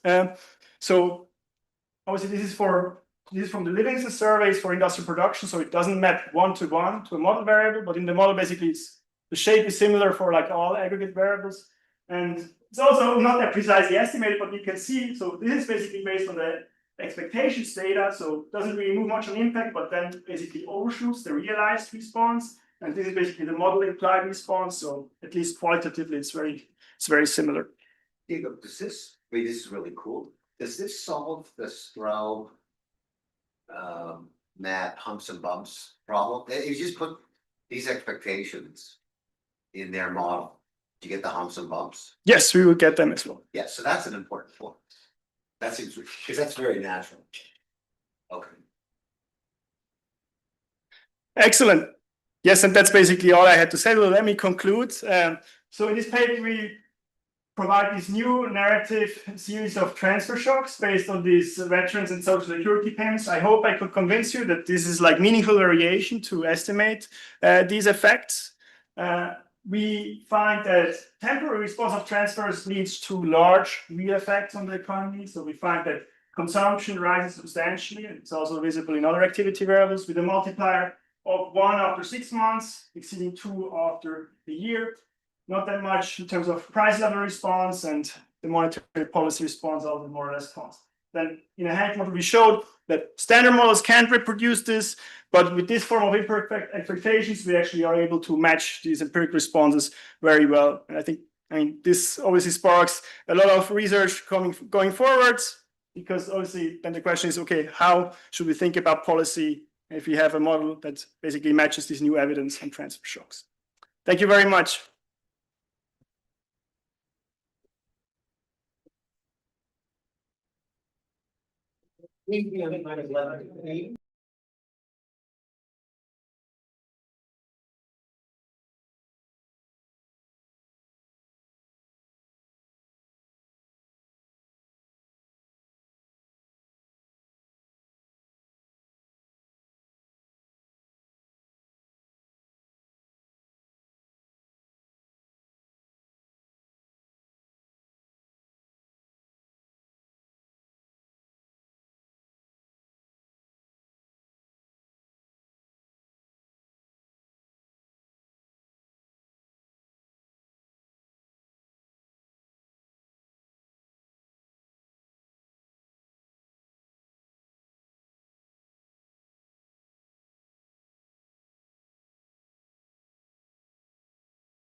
Yes, no, no worry, there is no. Of course. Should I get going? So, no, whatever you want, Martin, you can press. Okay, yeah, let's. Okay. Up, let me start the stopwatch. Thanks everyone for coming. I want to talk today about some macroeconomic effects of production networks, a deep learning approach. And let me point out first that this is joint work with Christian, who's seated over there, and who will answer all the questions. Hikaru Saillo at University of California, Santa Cruz, and Felipe Schwartzman, who was until just a few days ago at the Richmond Fed, moving back to Brazil. The motivation for the paper is quite straightforward. The very slow recovery from the Great Depression is a little bit of a puzzle. So we all know that the Great Depression was the deepest downturn in the US since the early 1930s, but it's not particularly difficult to build models that generate that drop. You can build a model with financial frictions, you hit the model with financial frictions with a relatively large but not unrealistic shock, and you get there. It's much harder to get a slow recovery. Think about it in this way. Output and investment crashed in 2008, 2009, and 10 years later, we were still not back to trend.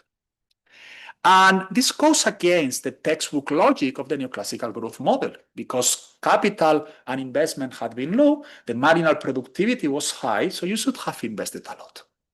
So how can you deliver this? So I have written at least 2 papers trying to think about it. One paper, basically what we do is we get investment wedges. You just put a wedge on the investment Euler equation and you can get this slow recovery. But what the heck is a wedge? I have other paper with Francesco Zanetti, who is over there, where we argue about multiplicity of equilibria. That is fine, and it's an interesting approach.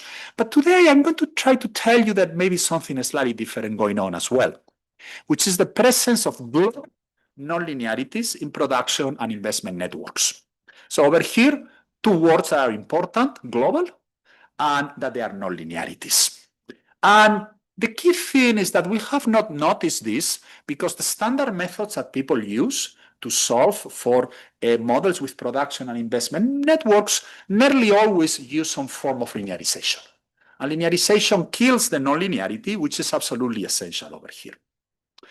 Of course, there has been a lot of literature on sectoral level shocks and how you can transform those into aggregate fluctuations. This goes back to the classic work by Lon and Plosser and Horvath, but it has been revived by a bunch of very nice, interesting papers like Andrew Foster et al., Athemoglu et al., and Baki and Fari. But even more that from the perspective of the literature, there has been a big revival in the interest in this type of models. And for instance, we saw already today one, because a lot of the recent disruptions have been very large, and we have the feeling that had something to do with some sectors. So for instance, the big shock of COVID pushed the economy or many sectors of the economy away from the steady state. And more recently, things like trade wars have affected a lot of sectors a lot, even when aggregate fluctuations have looked tame. And for instance, again, coming back to my joint work with Francesco, Ricardo Amato, a co-author of both of us, presented a paper making that point in the International Macro and Trade Group last Tuesday. And as I was saying before, the problem is we are still using local approximations. Now, of course, saying this is a local approximation, this is but linearities may matter, blah, blah, blah, blah, requires a little bit more elaboration. Okay, think about me now presenting a case in front of a grand jury and try to convince you that there is enough evidence to move forward with the rest of the presentation. Think about the neoclassical growth model, the stochastic neoclassical growth model, the simplest thing one can imagine. And what you have over there is that you have that the function that maps current states, which are going to be the log deviations of capital. I'm going to write everything already in log deviations with respect to the steady state and productivity, which is already in log, and determines the capital tomorrow is log concave. You can actually do the math and show that this is the case. But the first order approximation is linear, and that generates an interesting situation. Let me show you this graph. It has 2 panels. On the left panel, you will see the exact decision rule that I will be able to compute if I had like a perfect computer. And in red, you see the linear approximation, which is tangent to the nonlinear one at capital in the steady state. And what you can see over there is that when I condition on Z, on the productivity shock, the nonlinear function is below the linear when the shock is positive, but it's above the linear when the shock is negative. This basically tells you that after I receive a shock, and I'm using a linearization, if the shock is positive, I'm going to overestimate how much capital we have tomorrow, and I'm going to underestimate how much, and I'm also going to underestimate how much capital I will have tomorrow if the shock is negative. That's going to amplify fluctuations. But what happens if instead of looking at the decision rule as a function of productivity, but as a function of capital? So for instance, we got the positive shock today. That meant that we invested more capital. So tomorrow we start with more capital. That's going to be the right panel. And in the right panel over there, you can, and again, you can show this is in Stokely-Lucas-Prescott, that the nonlinear function is below the linear approximation everywhere. That basically tells you that recovery is going to be slower. You are going to be, let me just move for a second, over here, and the linear function is telling you that this is how much capital you are going to be. This is how much capital the nonlinear function is telling you going to be. So paradoxically, because you are linearizing the model, you get more fluctuations at impact, but slower recoveries. Now, all this comes from the first order approximation. So 2 points that are important over here. You say, well, it's okay, I'm going to do higher order perturbations. That's not really going to solve the problem. And in particular, is because we are going to bump into a singularity. I promise Martin I will not go crazy with technical things, but it turns out to be the case that when you are doing a perturbation, the perturbation is only valid in a radius of convergence that is determined by the presence of the first non-removable singularity of the policy function. And it turns out to be the case that those non-singularities are a bit closer than you think they are. And I will come back to that a little bit later. But that's a technical point. Much more important at this moment should be the following thinking. Okay, Jesus, everything you told me is in the neoclassical growth model with one sector. We already knew this, but we also know this is not a big deal quantitatively. Okay, so this is the point of the paper. What is not a big point quantitatively in the one sector model becomes a big point quantitatively when you introduce a network structure of the economy. You see the beauty of this? In particular, the reason why a network gives you this is because of the presence of investment hubs. The idea of investment hubs has been put forward by my colleague at Penton, Winberry and Bonlen in a really nice paper, which I was somehow involved on the other side of the fence.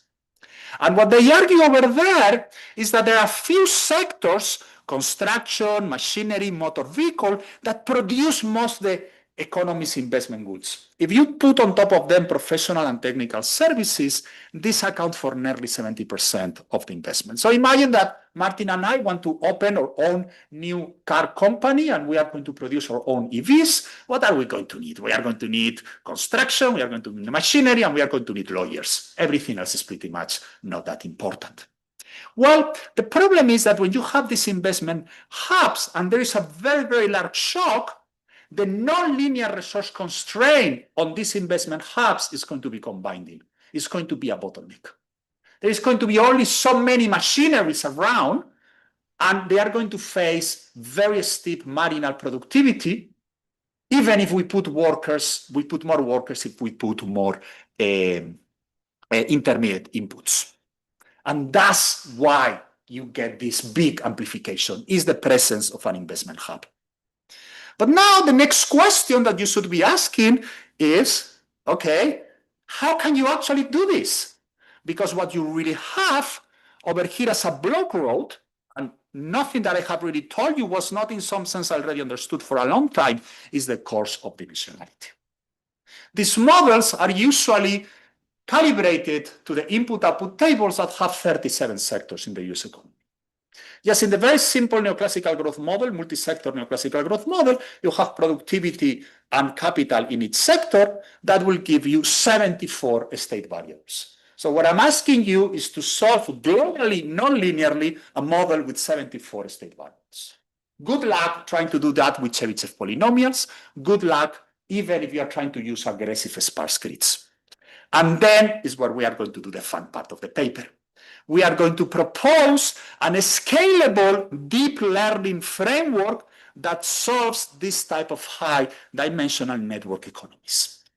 I will tell you the details a little bit later, but the core is we are going to build on an old idea by Ariel Paques in industrial organization, which is called exchangeability, and that we are generalizing into a deeper point that is about symmetry. So basically what this, or dear friends in industrial organization noticed some time ago is that you don't really care.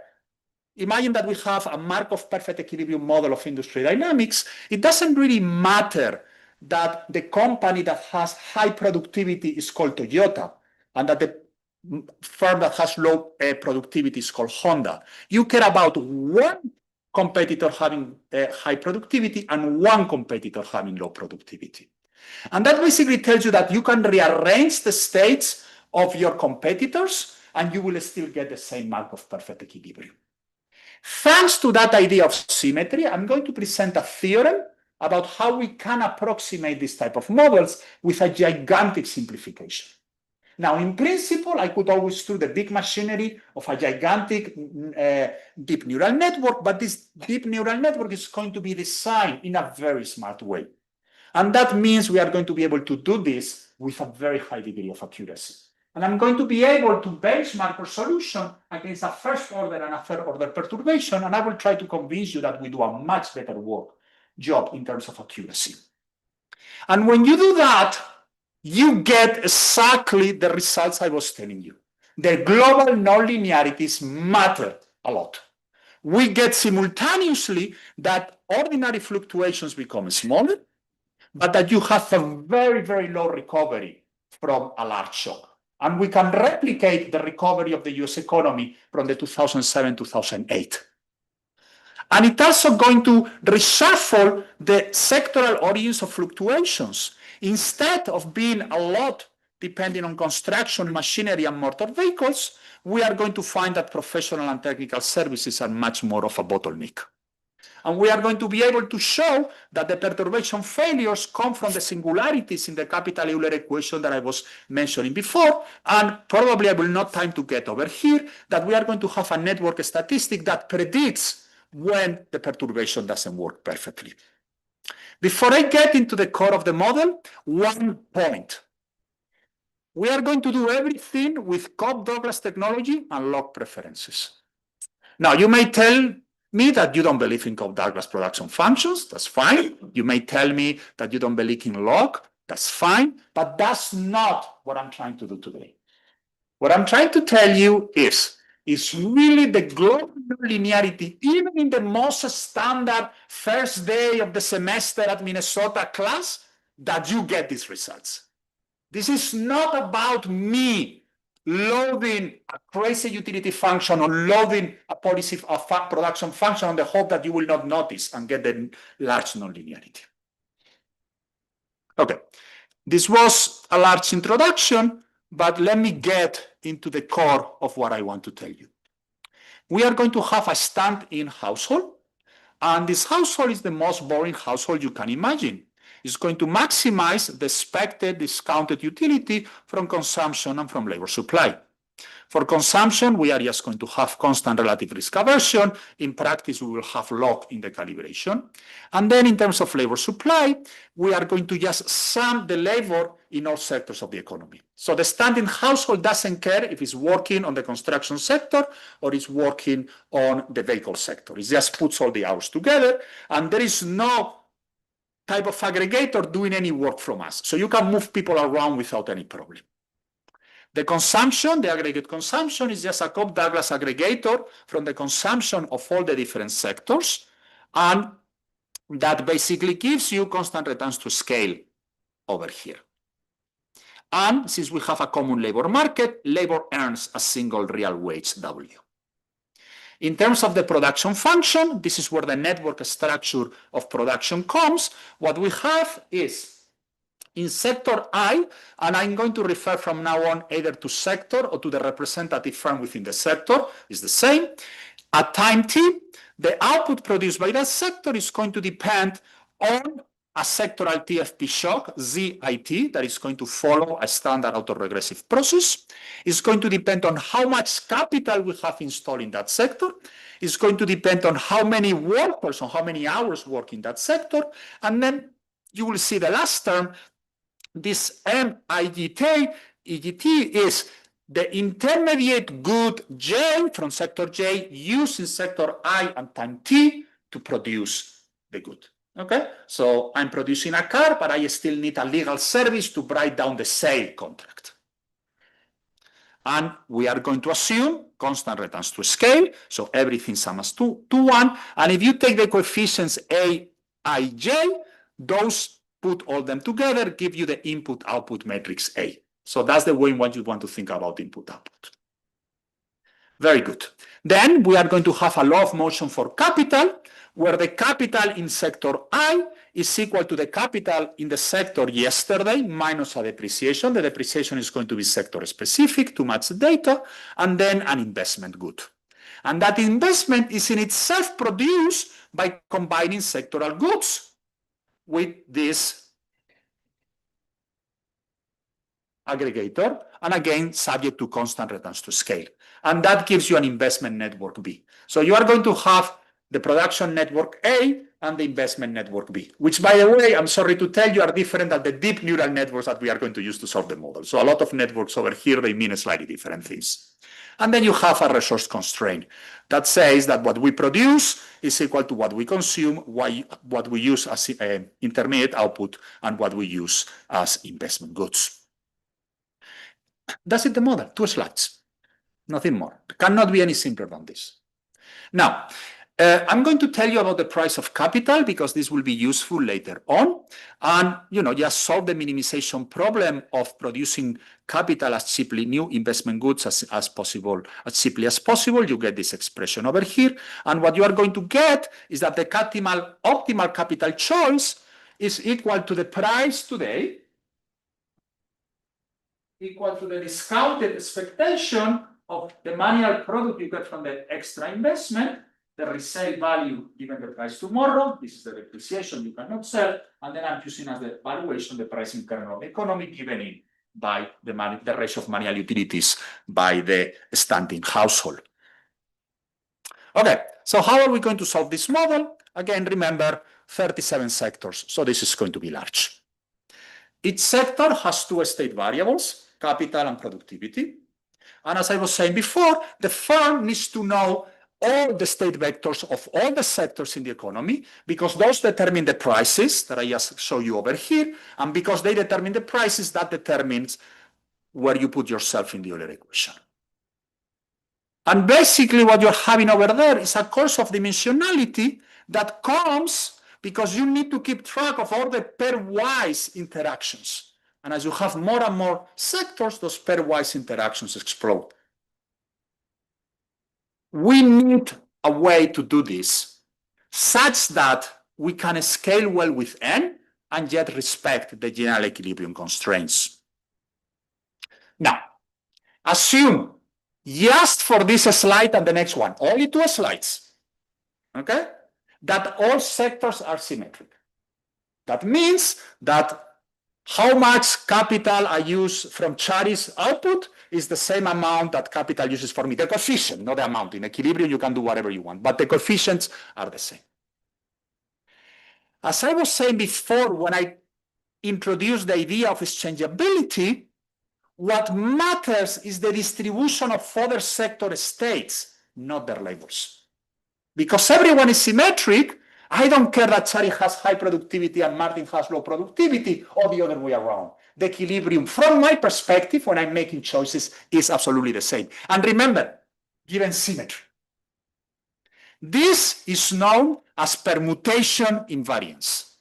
My decision rule can reswap the states of everyone else in the economy, and I don't care.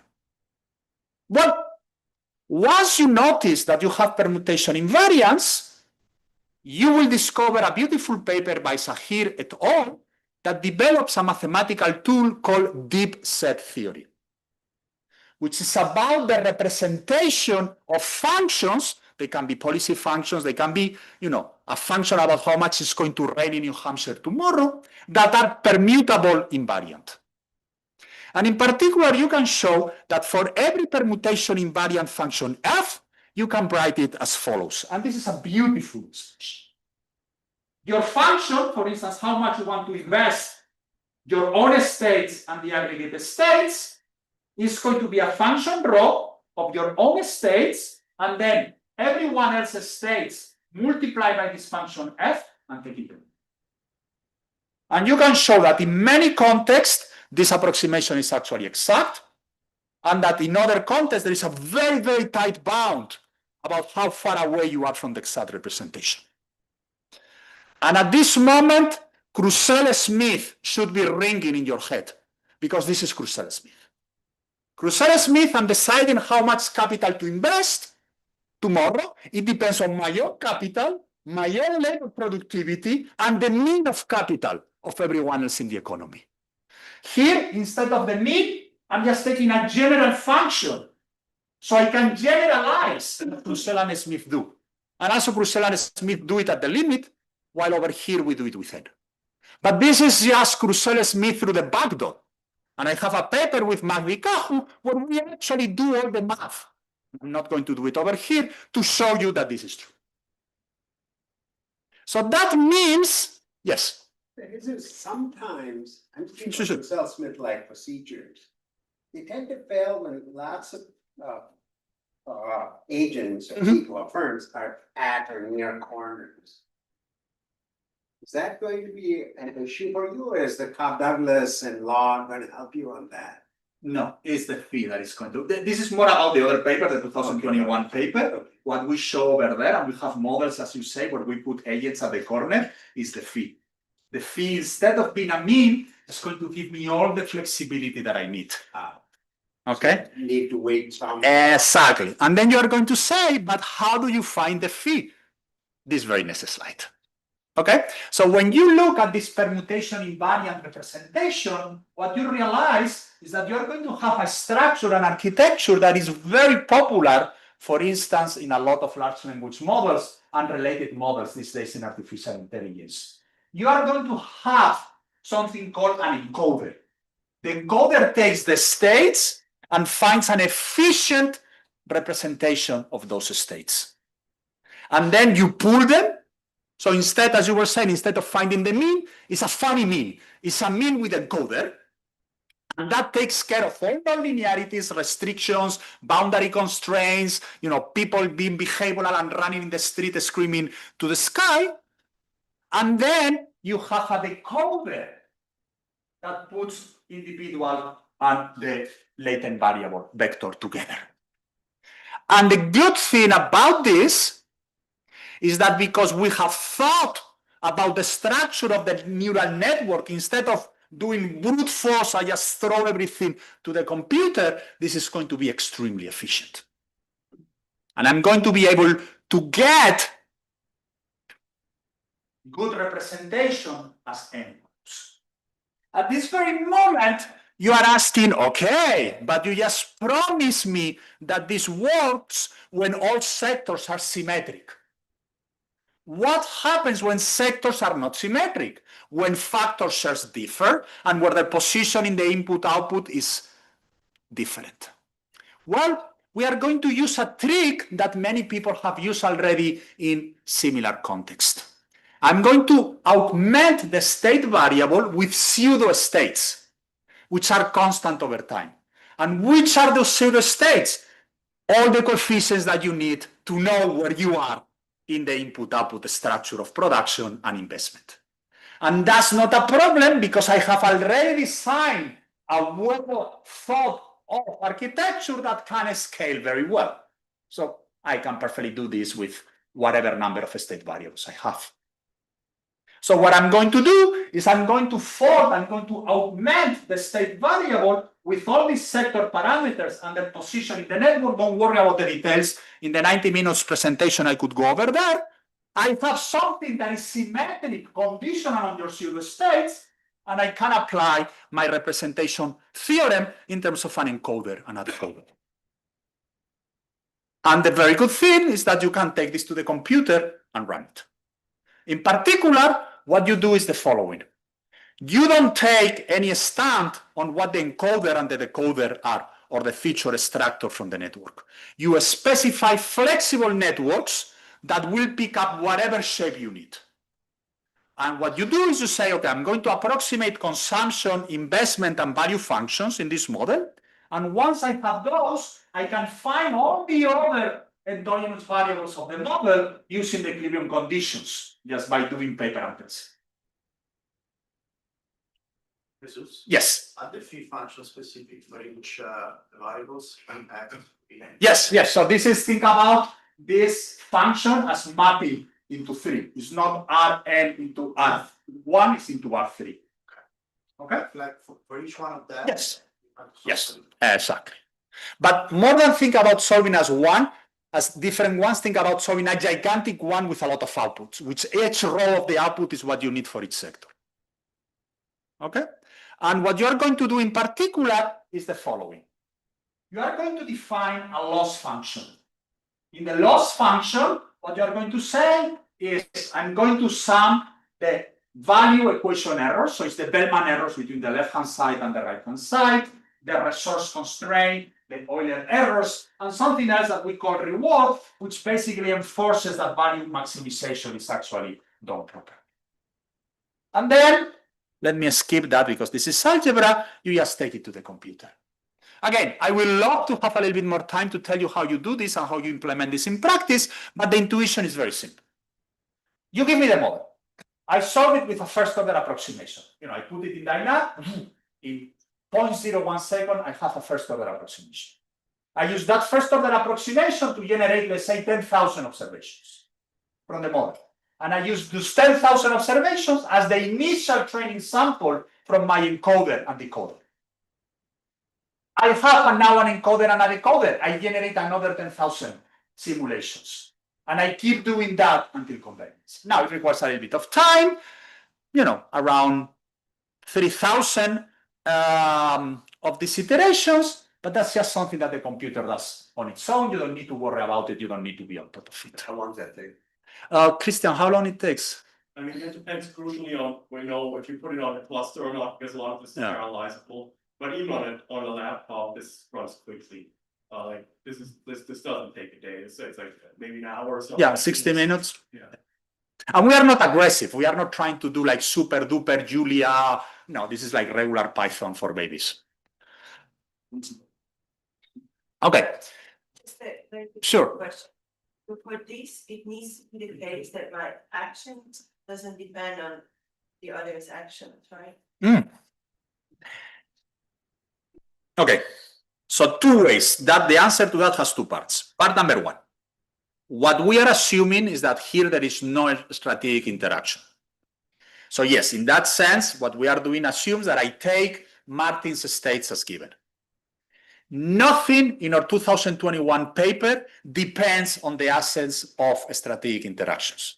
And in fact, the original idea of Packes in his original econometrica paper is precisely for Markov perfect equilibrium models that have strategic interactions. And yes, we have on the table to write another paper to illustrate this with a strategic interaction.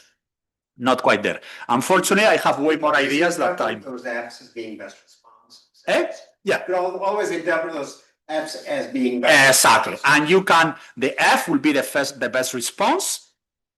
The Sagias are insane and everything will work. Now, the only thing is I need to find a case that is interesting enough that I can get invited to the NBER and find a few hundred hours to do it.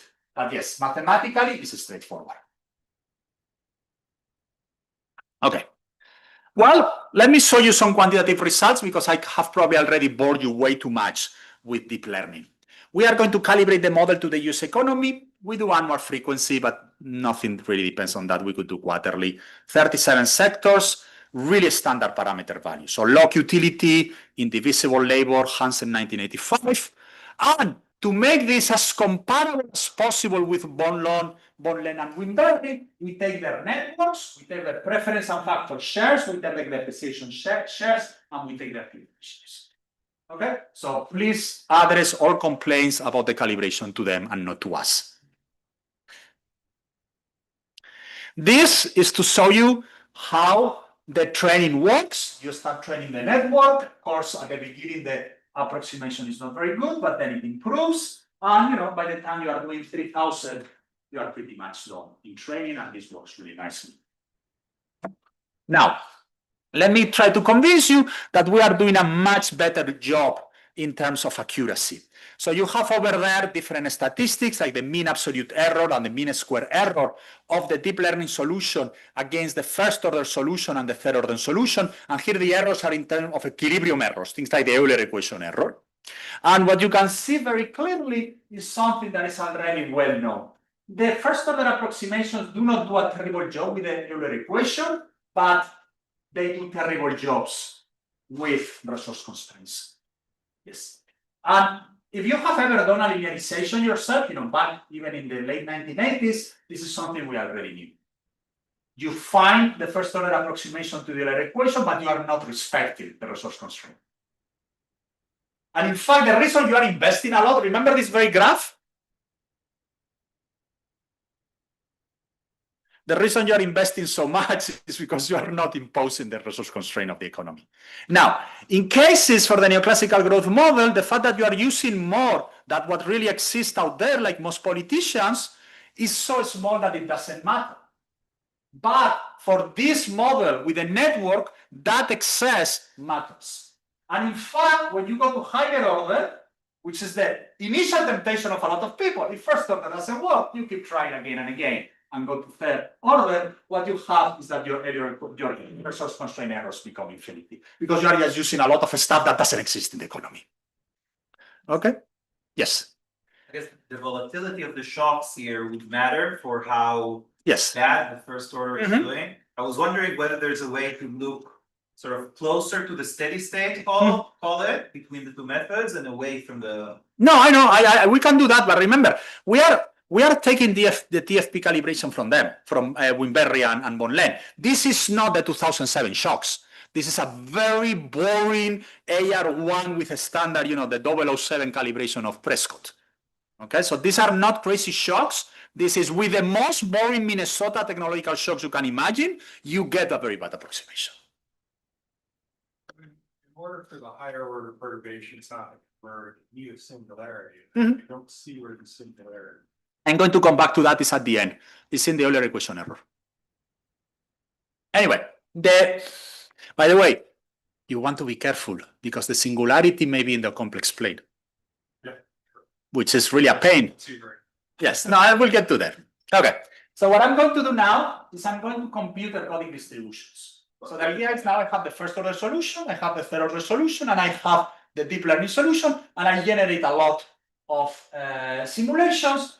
And I look at the ergodic distribution, and you can see in blue deep learning, in red first order, in orange third order, and you see they are quite different.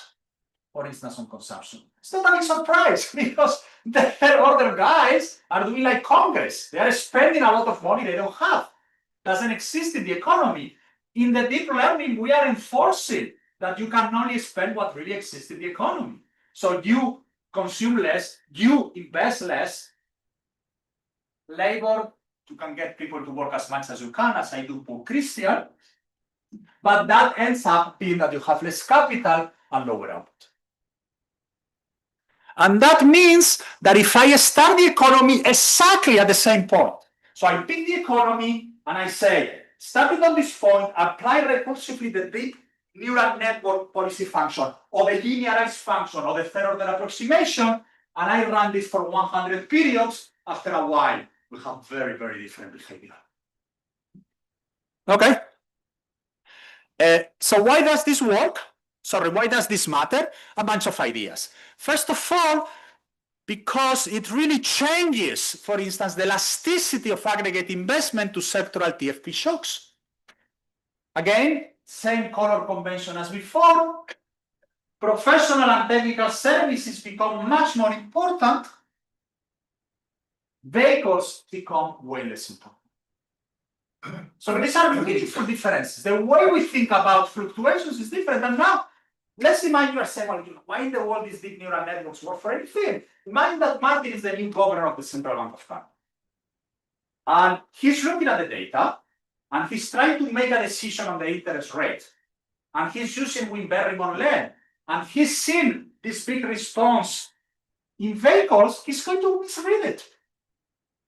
So this has real consequences for monetary policy. This is just not Jesus being worried about mean standard errors. This is when I go to brief my governor and giving him the wrong advice. And it also changes the elasticity of aggregate labor to sectoral TFP shock. So if I'm looking at the microdata, this is leading me to make the wrong decisions. Okay, and as I was mentioning before, you get this rearrangement of the sources of allocation of fluctuations and on the elasticities. So now let's go back and tie in at the very beginning of my presentation. Remember the first slide was about the Great Recession. How is this going to help me to think about the Great Recession? Well, because where the solution method disagree the most is precisely on the investment hubs, which are at the very core of the fluctuation. Okay? And what I'm going to do is the following. I'm going to put the economy in 2007 for deep learning and third order. That means at the mean of the ergodic distribution, for the first order at the steady state.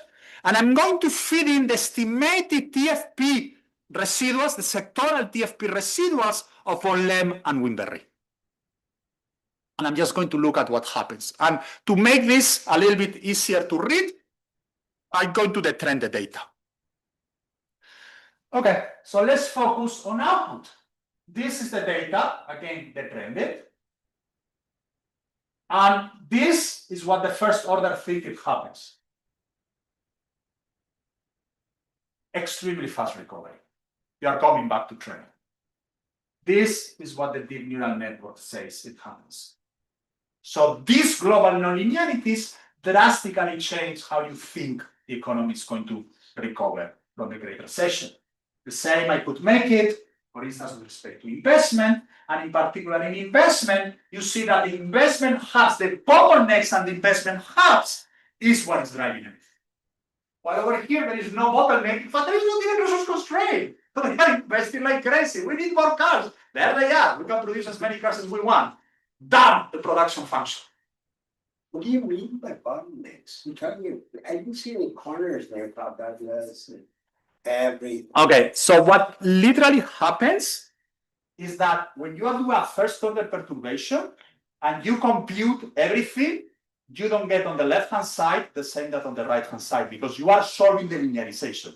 That's in the sense. Now, it is true that you can always produce a little bit more, and this is happening in the deep neural network solution, but after a while, because capital is fixed, you are really traveling through the low marginal productivity of labor, and you can get very little more output.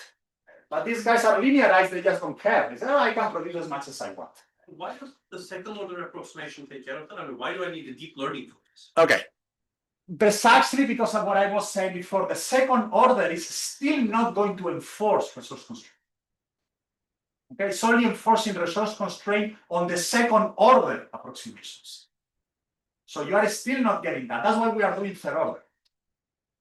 Okay, I could put also heap second order. That's the issue. It's really, okay, it's really interesting. If you just take the baby 1985 Hansen-Rogerson real business cycle model, and you compute it using a linearized solution, you will realize there is a little bit of difference between what the model tells you for output and what the model tells you for capital and what the model tells you for investment and consumption in levels. Now, in log deviations, no, but in levels it does.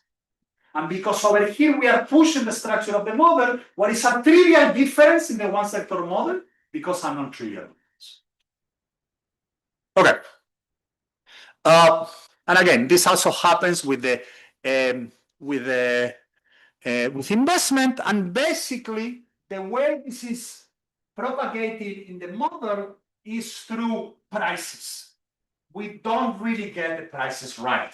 So for instance, this is the relative price for construction. Here is TFP, and you get that it goes in the right, no, it's not in the right direction, I don't want to say that. It goes in this direction, and these ones go in an opposite direction. Okay, and exactly what I was telling you is the bottleneck mechanism. Now, for Eric, why do perturbations fall? Well, let me skip since I only have a few minutes.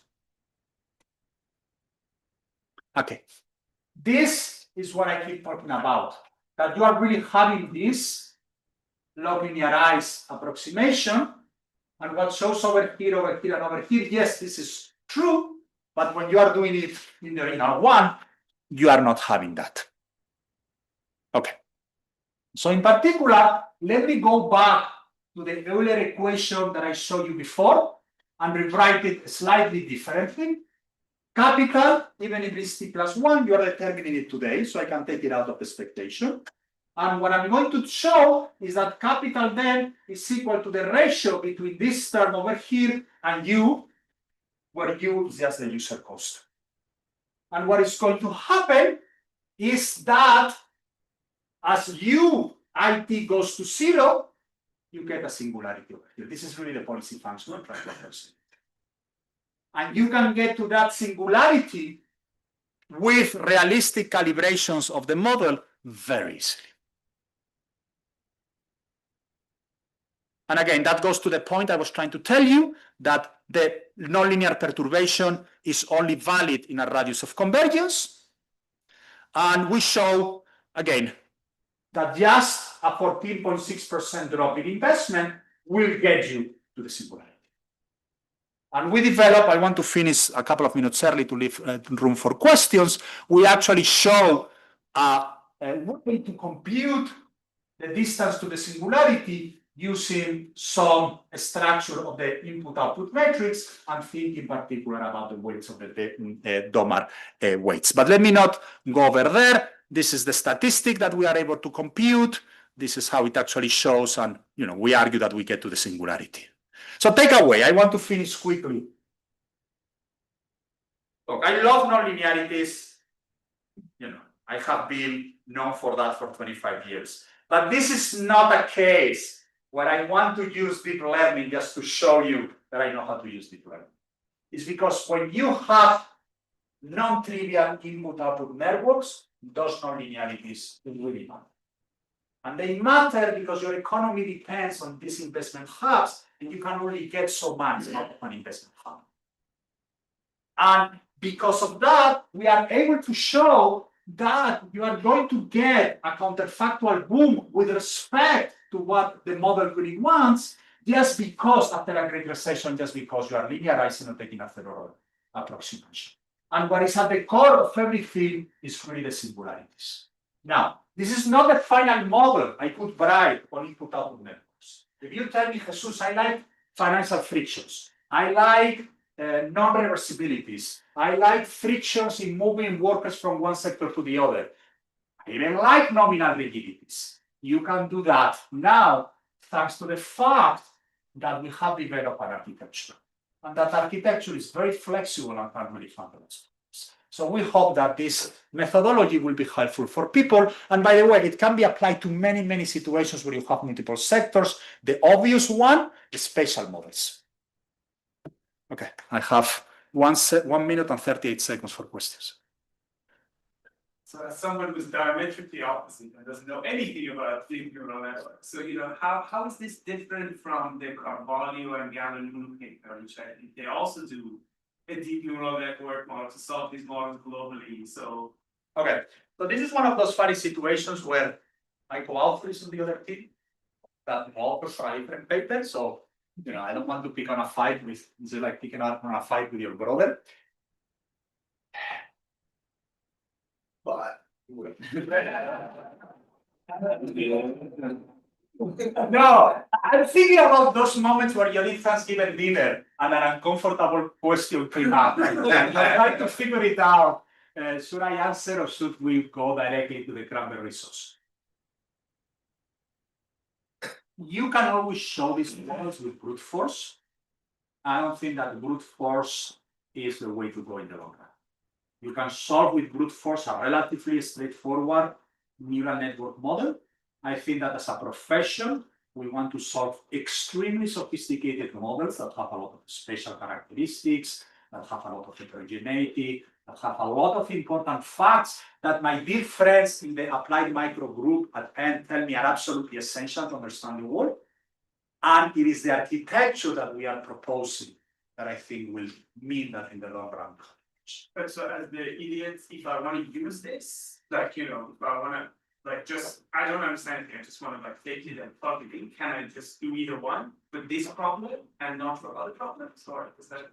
For this problem, I think you can use that architecture and get an answer that is probably okay.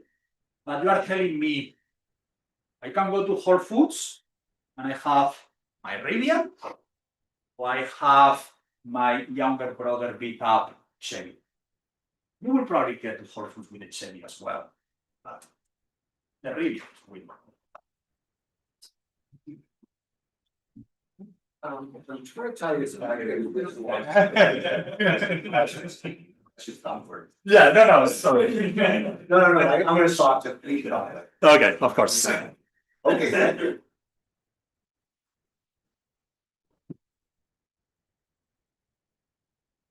Very nice, Chief.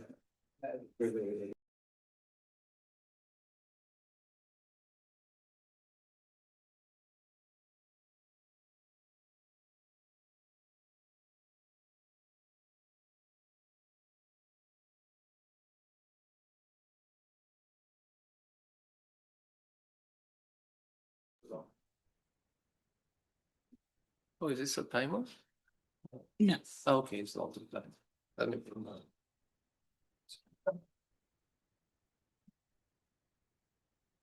Oh, thank you so much. Is it one turn? There is, yes. Jesus, did you run with a pointer? Yeah, he really man.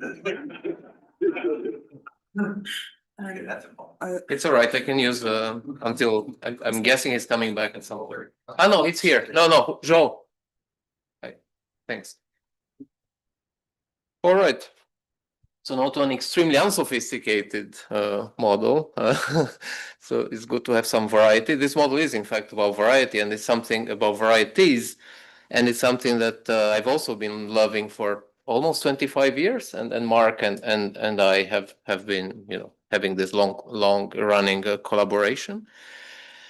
And it's also that was hosted here by Marty and Larry. I think one of the first presentations we gave was in like 05 here. So this is fitting.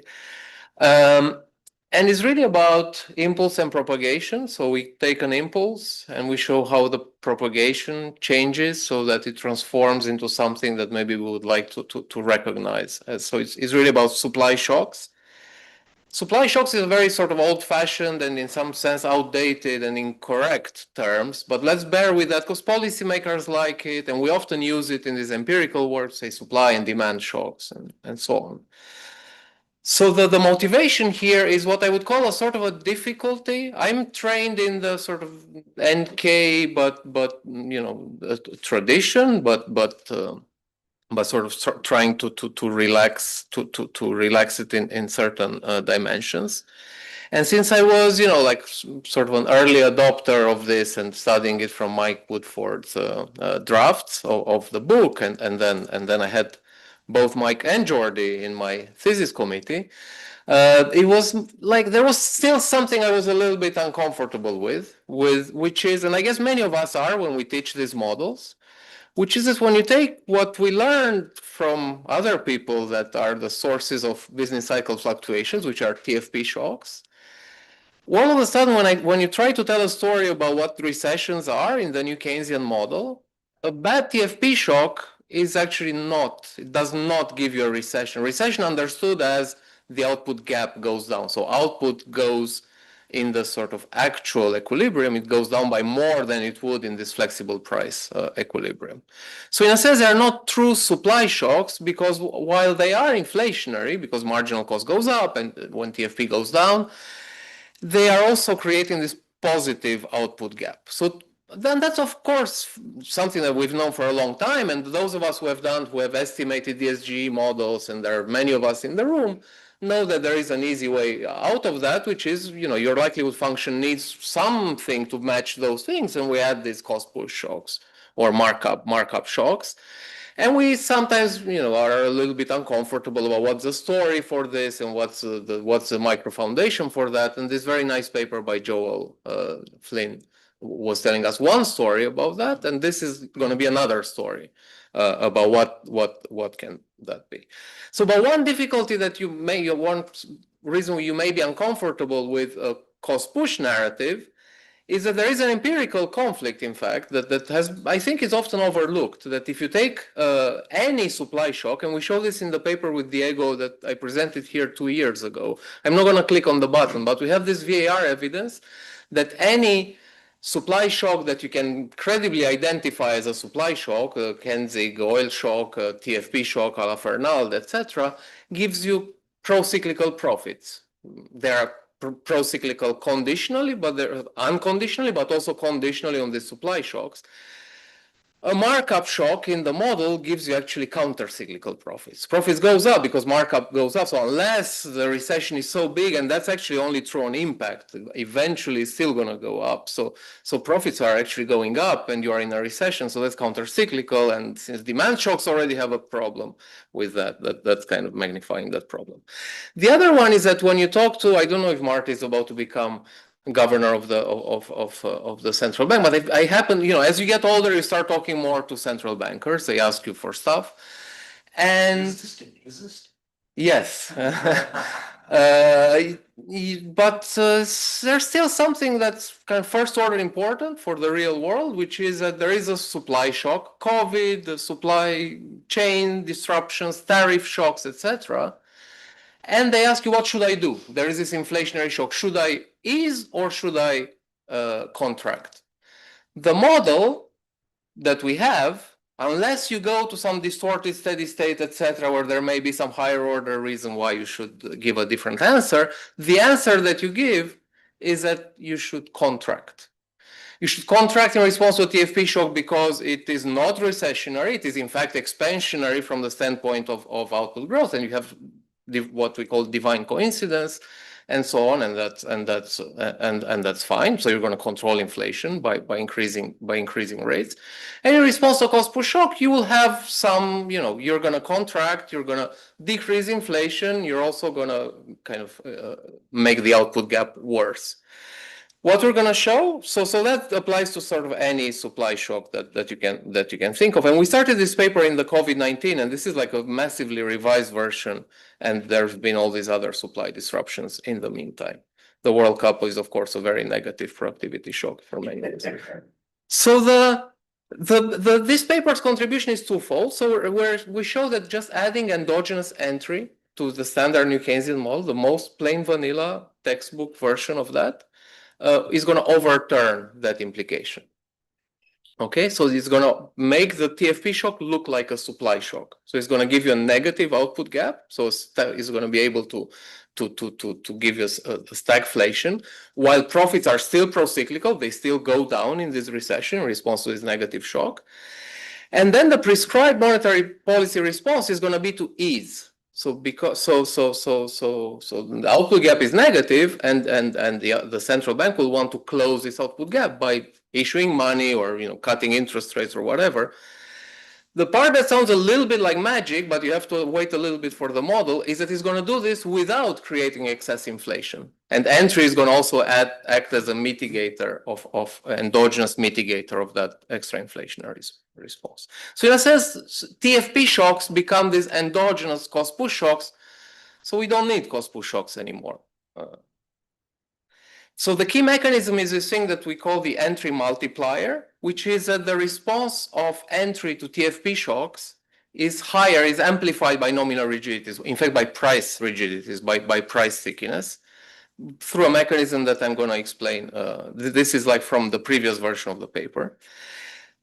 So we're going to do this in I guess a side effect of this is we're going to build a tractable, heterogeneous firm New Keynesian model with selection. And Mark doesn't like to call it, I like to call it a Melitz NK model because we call that model a Melitz model in the trade context. So there's something kind of interesting, which is like a separation result here, which is that nominal rigidities interact with the selection margin only to the extent that you deviate from a Pareto distribution in the quality actually we're going to have. Which is kind of surprising. Pareto has all these magic properties in a trade context, and it turns out that it also has this property here. There's a large literature that we build on, so we've been working on this for a long time, using kind of more sophisticated versions of this with like sunk costs and entry lags and so on. We're going to have a much more simplified version here. And there are also papers that have done this with heterogeneity, like in the Gironi-Melitz tradition. So this is a Francesco Zanetti session, because he also, Francesco also has very nice papers doing that with Masahige Hamano. And then, so, we're going to do it in the, Hoppenheim-Melitz sort of tradition. And then there is, of course, the empirical evidence on what is a supply shock, how do things move, what is slack, how do you measure these things, and so on. We can come back to that later. Let me first show you like the simplest and static model, just to clarify the mechanism. This is in no way like a realistic model, but just to give you kind of the key ingredients and to understand the distilled mechanism. So this is all on one slide, okay? Utility is the same as Jesus had, except we have a phi, which is there is an elasticity of labor supply, and sigma now is in fact the elasticity of intertemporal substitution. So sigma to the -1 will be the income effect on labor. That's what it is here. We're going to assume that this sigma is larger than 1, larger or equal. So when it's 1, we go back to log. So in that, we need the substitution effect to be larger than the income effect. And what that does is, under flexible prices, it will give you pro-cyclical hours worked to TFP shocks, which I think is kind of uncontroversial. So that's kind of a restriction. So the consumption is going to be equal to output in the first model. There is nothing else going on. And this output is a CES aggregator. So it goes from 0 to n, and then is endogenous. And the elasticity of substitution is theta. And we want this elasticity to be larger than the sigma.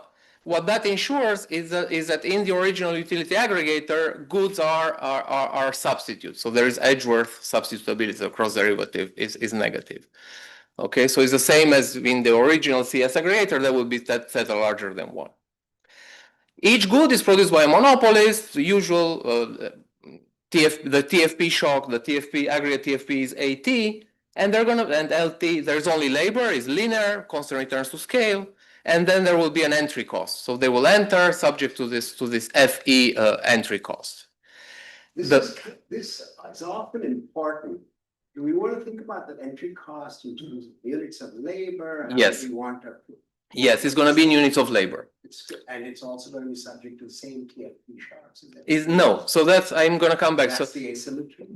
Yes. So in our previous paper, we had this inefficiency labor unit. So it was like a truly aggregate. So when a TFP shock hit, it hit both sectors symmetrically. Here, there will be an asymmetry. It won't matter for the differential response under flexible and sticky prices. So I'm going to show you the analytical expression for it. So that's going to just rescale everything. But yeah. The price index, suppose that the prices, everyone sets the same price. Yeah. New entrants, everyone sets the same price. Say what? The price level is increasing in N. So yes.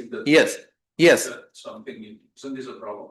Because so it has nothing to do with the price level in actual economies. No, exactly. So that's a lot of what's going on actually. So that was my next point. There is this in all models with variety, there is this benefit of variety that is captured by the relative price, little p over big P. We're going to call it rho. And if you set in a symmetric equilibrium, that's just going to be n to 1 over theta minus 1. We're going to call that CPI. That's your price index. Is the idealized price index. There's a separate issue about how yes. guys will actually compute the price indices in the data. Yes. It's useful to draw that distinction. Yes. So all our previous papers were about how you do the measurement when you cannot really observe this. What does a statistical authority do? So we cared a lot about that. So when we did this moment matching business and so on, what we did is exactly that. What correction do you do to the model to? I'm not gonna, so that's not something we're gonna get into here just because it's like a theoretical point. We can come back to discussing it later. The actual observed PPE. Yes. So do you mean the big? They're different types. It rather sounded like this paper is going to have a very, very limited connection to the data. Is that fair? And it's okay. Yeah. Yeah, we can come back to it later. Yeah.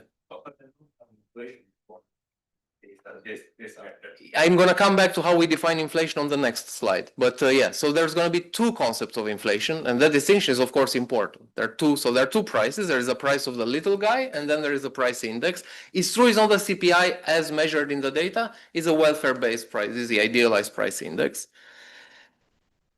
All growth theory, all trade theory, all geography is about this n to the power of the variety effect, the benefit of variety. All the action comes from there, and the notion is very clear. It's much easier to satisfy a level of demand when you have more products. So that's just CS. It's just CS aggregation. You can also do no CS.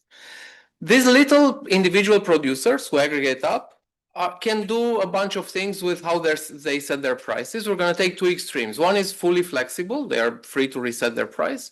The other extreme, and again, is just to distill the mechanism, is to assume that they are, when they decide to enter, there is a little PO, P circ, written on the door, which is fixed.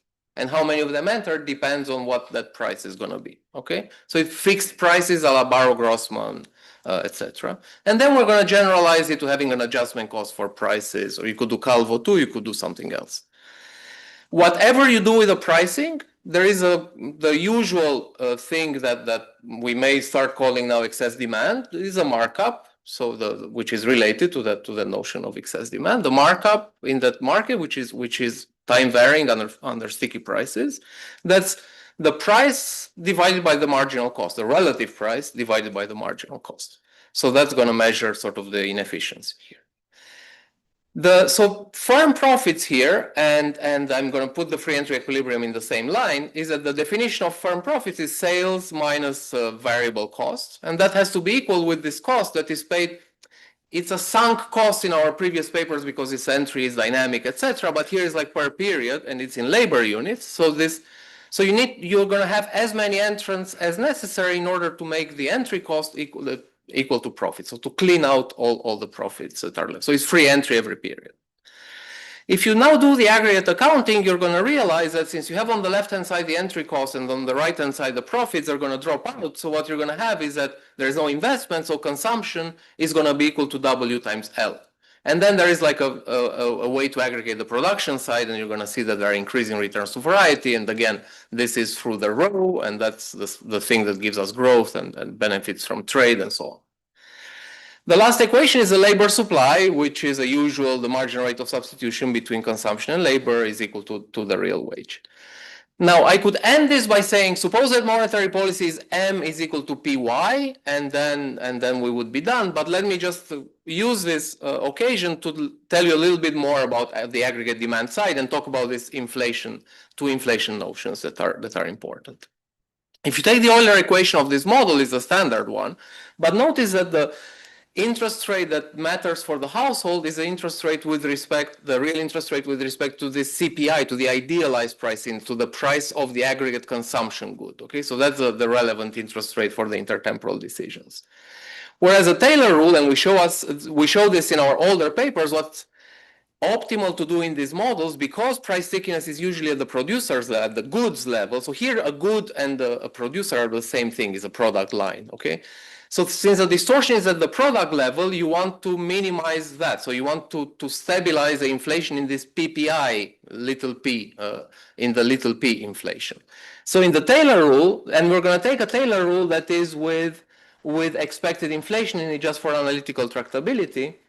And then there's going to be an intercept to that. There's going to be this exponential of epsilon t. That's going to be either a shock or something the central bank will be choosing in order to maximize some objective function, which will be the utility of agents.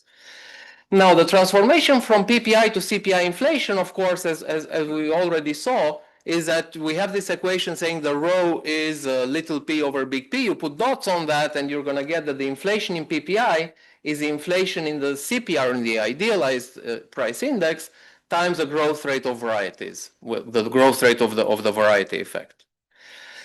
For the analytics, I'm going to use this trick that I've used for a long time, and Mike too, to say that suppose now that this phi is 1, and so you are fixing the real rate. But now, since fixing the real rate fixes a real rate with respect to the little PPI, to the PPI, there's still going to be variation in the interest rate because the number of varieties is varying. So when I iterate this forward, even under that simple rule that fixes the real interest rate, I'm still going to get the rho here, the relative price. So if I iterate that forward, I am going to get this as a function of the long rate, the sum of all the future interest rate cuts, but it's not going to, it's like there are two variables here. If you have log utility, sigma is equal to 1, prices are little p is fixed, what you get here is a quantity equation. You get p times y is equal to, say, m. I'm going to use that for the next slide or so, but then we go back to the general case. What log utility buys you also is that income and substitution effects on labor are going to cancel out. Under free entry, because C is equal to W times L, there is no extra income effect from capital income, etc. So that's no intertemporal substitution because it's a static model. So we're going to have labor fixed because it's balanced growth. It's like having balanced growth. In the standard model, that's also true under flexible prices, but is not true under sticky prices because there is this extra income effect from profits, which are not wiped out in the standard New Keynesian model. They are wiped out here. You can solve this model in closed form, non-linearly.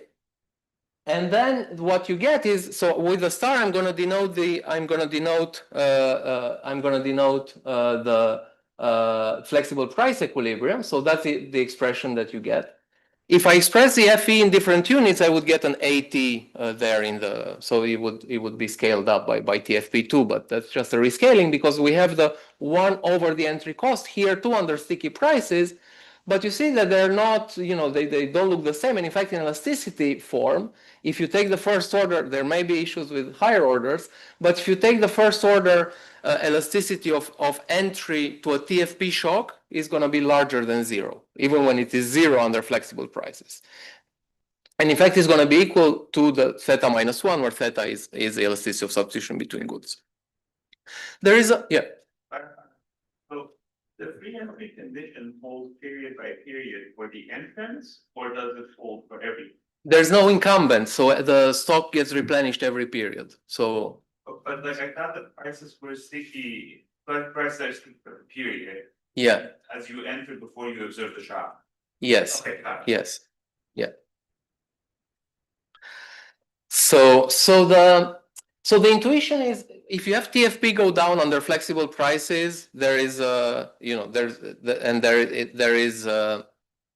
the marginal cost is going up, so everybody's going to increase their prices, and there is no entry, and this is just a normalization. We can, again, if you change the units, we can deviate from this.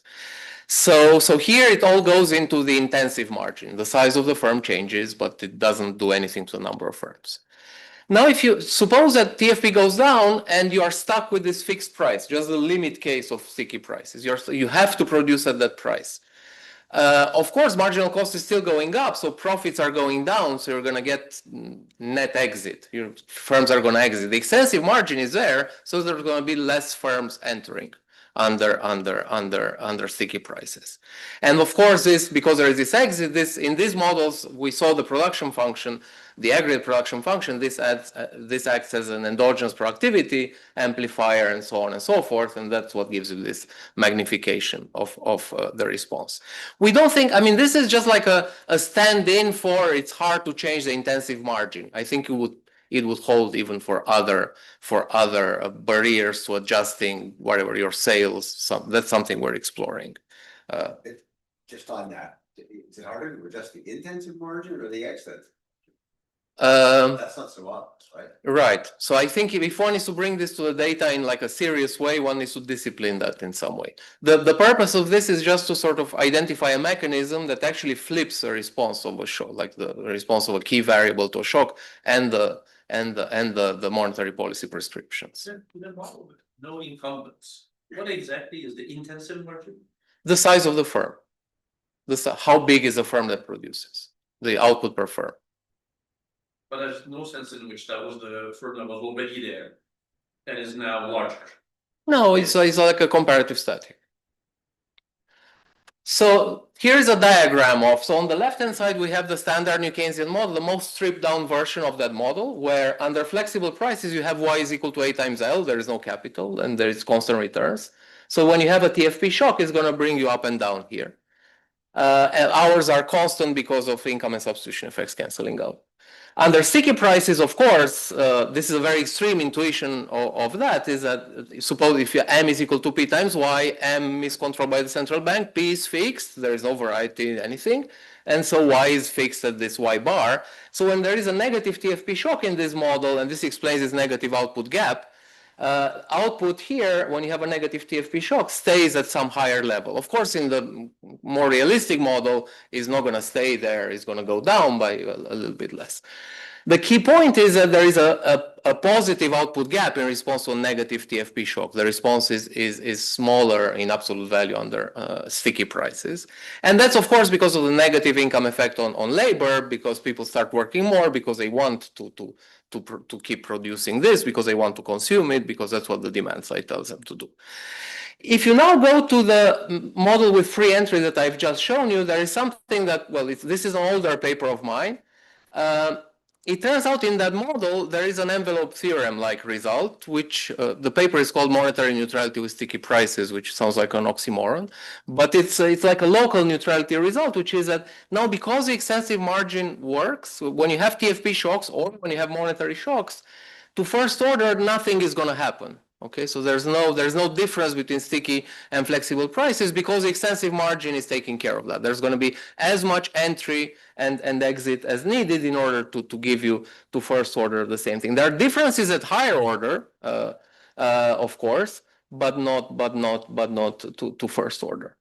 So and that's just because entry is efficient. It's CS, it's Stiglitz with no kind of externality, nothing. Remember what we want is we want to flip this response. We want the blue curve to go under here and then to also go above for positive shocks. So we want a first order effect. This is only higher order effects. You could do that by saying there is an externality, blah, blah, benefit of variety. But then we run into issues of like, what is this benefit of variety? How do you discipline that? So that's one thing. The other thing you can do is to do sticky wages. So what supports that efficiency is that the allocation of labor is frictionless and it's efficient and so on.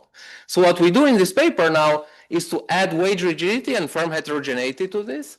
And this wage rigidity, because now the allocation of labor is going to be inefficient, so when there is a negative shock, the wage is sticky, so you cannot adjust the labor and so on and so forth, you get these real rigidities that are going to engender this. This is under optimal policy, but I'm going to come back to that later. The other thing that we find is that the selection and the selection does not interact with nominal rigidities, but I have to come back to this later. Okay, so now let's go to the model with heterogeneous firms. So here we have to come up with a trick because, of course, doing heterogeneous firms with productivity, with idiosyncratic productivity shocks and sticky prices, you have to keep track of some kind of complicated objects. Okay, so here we do something that draws on what Mark has done in his job market paper, if I may call it that, but it's like with a twist. So what we do is to assume that there is heterogeneity in productivity or quality. We're going to think of it as quality just to make it sharper, but these differences are constant over time. So when you draw your type, it's not like in Hoppenheim that there is some dynamics in the idiosyncratic component. It's going to be permanent. Okay. And we're going to normalize output per unit of labor in a way that there's going to be the same reference price little pt for all the firms. So we're going to consider this Q, this index we're going to call Q. That's going to be an index for both productivity and quantity. So this Q is not going to fluctuate, but the TFP is still, the aggregate TFP is still going to fluctuate.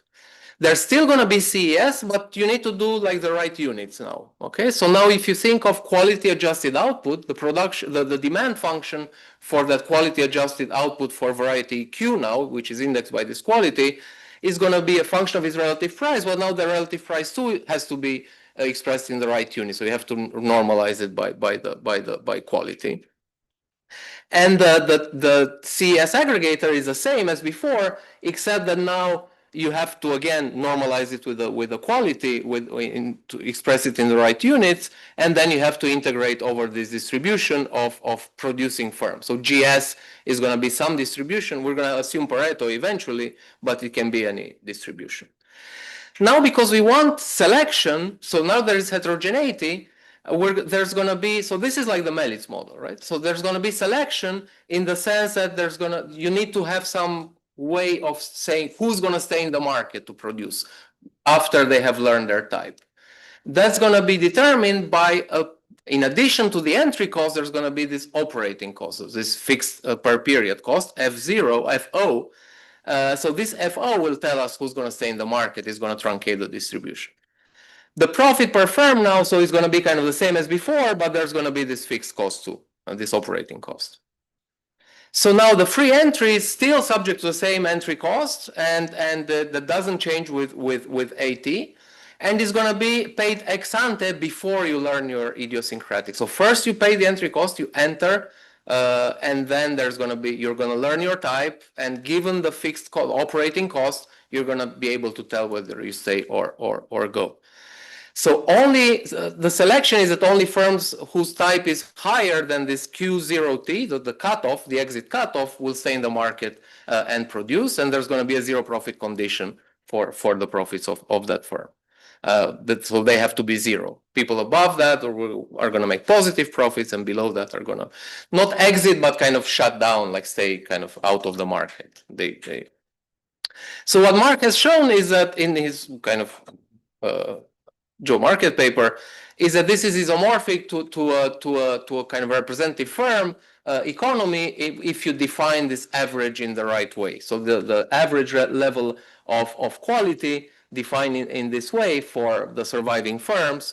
So this aggregator with this theta to the -1, and then you have the average profit that corresponds to that average level of quality that is also defined in this way. And then the free entry condition, you can think of it as average profits of everyone who survives have to cover for this entry cost. So that's going to be the free entry condition. So firms observe this AT prior to entry.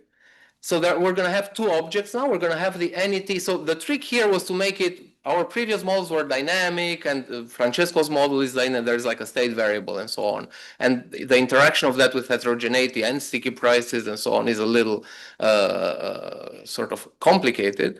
But what we do here is to think of this as happening within the peer. So we made the whole thing static, okay? So you enter, there is an NET number of entrants, but then it's only one fraction of those who survive, and that's going to be determined endogenously by the exit cutoff.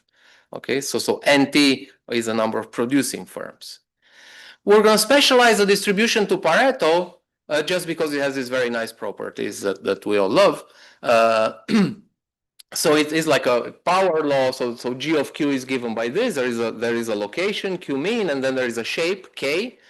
And that implies that the sales of the firm, so the size of the firm is also going to have a Pareto with the shape K over theta -1.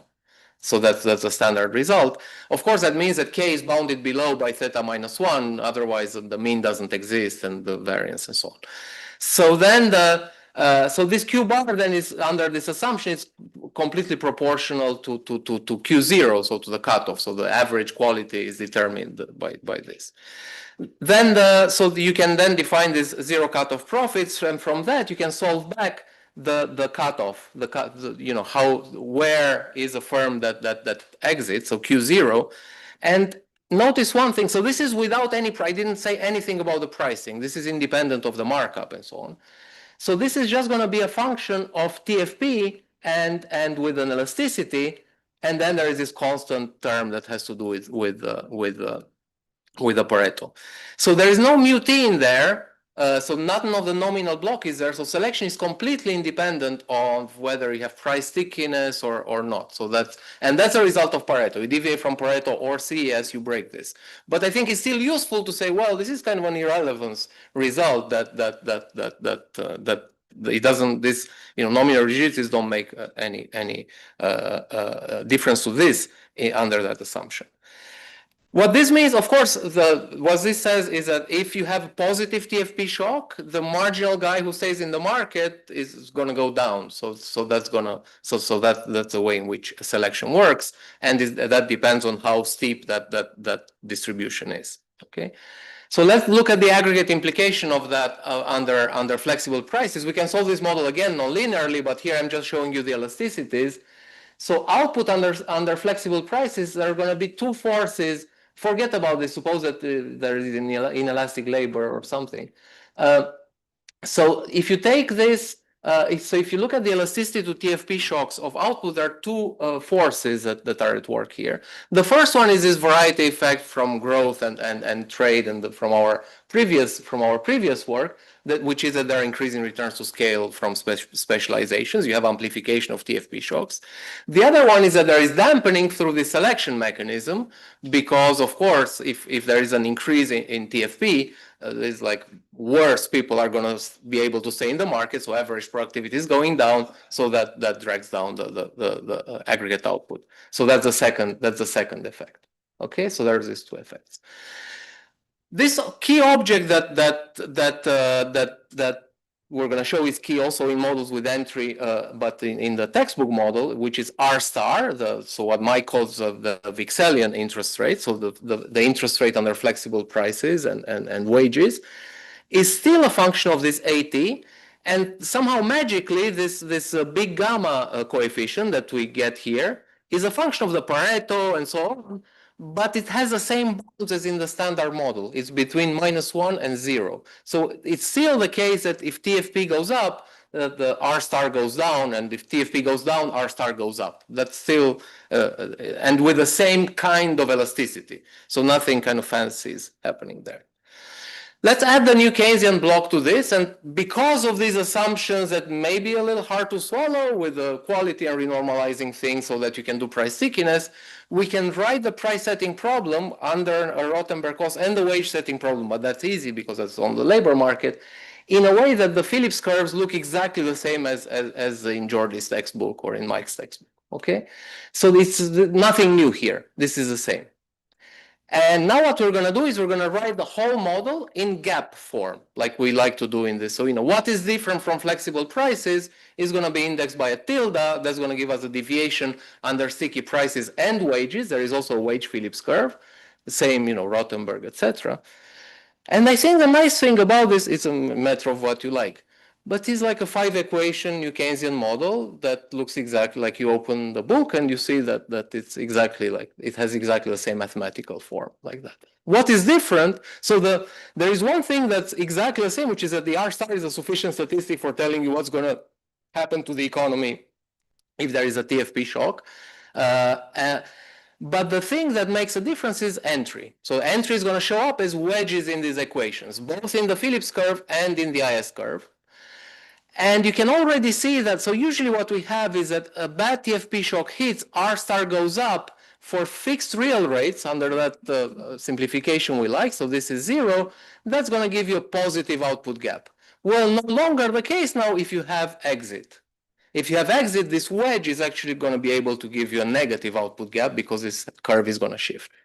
That's also going to do something to the Phillips curve, because if there is exit, that's going to be inflationary. So if this NE is going down, that's going to be inflationary. Okay, so that's inflationary for PPI, for the observable sort of price index. Okay, so I think that, and notice there is no selection because it's in gap forms, and that's proportional under the two equilibria. So that's it. So let me show you now how, this is a not calibrated, but parameterized version of the model. We just pick some parameters that we like to pick. Nothing controversial here. There is a labor subsidy. This is kind of completely immaterial, but just to make all the models consistent and so on. And so sigma we picked at 2. The theta is 3.8, which Mark told us 20 years ago was the right elasticity from trade, so that's we kept it. The shape of Pareto is 4, so a 4 is larger than 3.8 minus 1, and then the price stickiness is 0.01, but this implies actually that wages are stickier than prices because of the renormalization of the slope of the Phillips curve. I'm not going to go into those details. So these are the IRFs, and these are the IRFs of the standard model, and this is what we know, bad TFP shock. It's like what we had in the graph before, but like a quantitative version of that. The output gap is going up, profits are going down. There is a TFP markup. The markup is going down, but it's fixed under flex. So that's entry. Completely flips that. So if you look at the output gap response, it goes from going up to going down. Okay, so. And that's what you have here is that there is this entry multiplier that brings entry and the number of producing firms down. Selection works in exactly the same way, but not because wages are sticky too. If wages were, because of my older like envelope theorem result, you would not see any difference. But under sticky wages, you have that the allocation of labor is inefficient, so labor goes down by more, and that generates a negative output gap, and profits are in fact pro-cyclical. Okay. Now we have this analytical results. If you assume that the both Phillips curves are completely static, the beta is 0 in both, you can get. I love analytical results. Okay, it's okay. But then what I think what is nice here is that it shows you that you can prove that there is a level of price stickiness under a threshold level of price stickiness that depends on this R star elasticity, beyond which you get this response that the output gap goes down through this entry multiplier. You need sticky prices to get this entry multiplier to work and so on, but you also need sticky wages. And in fact, then you really need sticky wages are necessary. This is on the other side, you need wage stickiness if you want the entry response to a monetary policy shock to be positive. Otherwise, because of the standard that we know from Larry and Marty's paper in 2005, actually there is an even earlier paper, 97 or so, that profits are counter-cyclical to a demand shock in the model with sticky prices only, and we have this paper with Diego again from 2 years ago where we discuss this at length. It's kind of the same flavor analytical condition that tells you that if you want entry to respond positively to a demand shock, like I know that there is an increase in entry when there is an increase in demand, you need sticky enough wages. Now, a side result of that is because of this analytical solution, you also get that there is a policy that can close the output gap. The output gap is negative, but you can do something with monetary policy in order to bring the response back to this efficient level, which is the flexible price one, which is now to ease. Notice that, so there are two effects here. So when you solve for this optimal level of the interest rate response, the standard one is still there, which is R star. And that would be true also it would also be true here. But now there is this endogenous one that has to do with the response of entry, and then you have easing. So this is in fact the opposite of the standard New Keynesian model, where you have to track the R star in order to restore optimality. Here, to close the output gap, you have to do the opposite. So you have to ease. One interpretation of this that I really like is Mike has this representation and Jordi too in the book where you say that, well, under sticky wages, it's still not clear you want to close the output gap, but maybe, and you have this trade-off between doing that and inflation. But there is one notion of inflation. If you aggregate the two Phillips curves properly, this pi bar with these weights that have to do with their slopes, that you may be able, this, by the way, this is something that Jordi suggested. So I don't know if he remembers this interpretation. So you may, So you find this representation with this aggregate inflation that has the output gap here. In the model without entry, you restore this, you have this modified version of divine coincidence, which is that you can close the output gap and you get rid of this composite inflation. You may have, I mean, you do have inflation in the individual ones, but there is some sort of modified divine coincidence. That's no longer true here. So I think this is the sharpest illustration of why this is an endogenous cost push shock. Okay, it looks like a cost push shock. It looks like a markup shock. It's a Phillips curve shock. So yeah. Give you some form of, A very straight, yes. It's a little bit like in multi-sector economies. There is a very different, there is a very intuitive set of weights. The set of weights is put 0 on this and stabilize only wage inflation. Why? Because the envelope theorem result to first order, you get the efficient. Yeah, so yeah, got it. So yes, if you only stabilize wage inflation, you get. Okay, so the next thing we do is welfare. I mean, we do welfare in a kind of, we don't do the full Ramsey is already complicated and not completely intuitive in the standard model. So imagine here, but you can still make some progress in that. And we solve the model non-linearly under fixed prices and wages. And then we say, how can you change the real rate in a way that maximizes utility given those prices? So it's Ramsey, it's a static version of Ramsey, okay? It turns out that we can then prove analytically, but the intuition is there, is that optimal monetary policy will now be counter-cyclical. So if you are in a low TFP state, you have to ease. So that's, and in fact, to first order, we show that response is exactly the one that closes the output gap. So that's even optimal to first order. There's still, we have some loss function that shows you that then there are still some second order costs, but I'm not going to show you that. I'm going to show you the graph. So this is again the graph that we had before, but now under fixed prices and wages, where you see that you have this negative output gap in response to negative shocks and so on. So this is the response in this static, again, version of the model because we made both things fixed. But then you have this for, if you look at utility is always lower in the fixed case, but in the optimal case, you have this blue curve here. So under optimal monetary policy, you're somewhere in between. You're kind of getting this Ramsey second best, but you're still somewhere in between. If you close the output gap, you're really not that far at all from that optimal one. You may say, yeah, but this closing the output gap maybe is very inflationary. And here is the last point is that is not inflationary. So let's see why. So let me show you this last impulse response and then go through the intuition for it. So here we're plotting the same thing as before. Blue is sticky and red is flexible. But now with the black crosses, we also have the policy that closes the output gap. You see that policy is it has an implied real interest rate that goes the other way. You were doing easing. But notice the response of inflation is in fact under this parameterization is even lower than the other one. Yes. This is me. This means my time is up. Should I stop or no?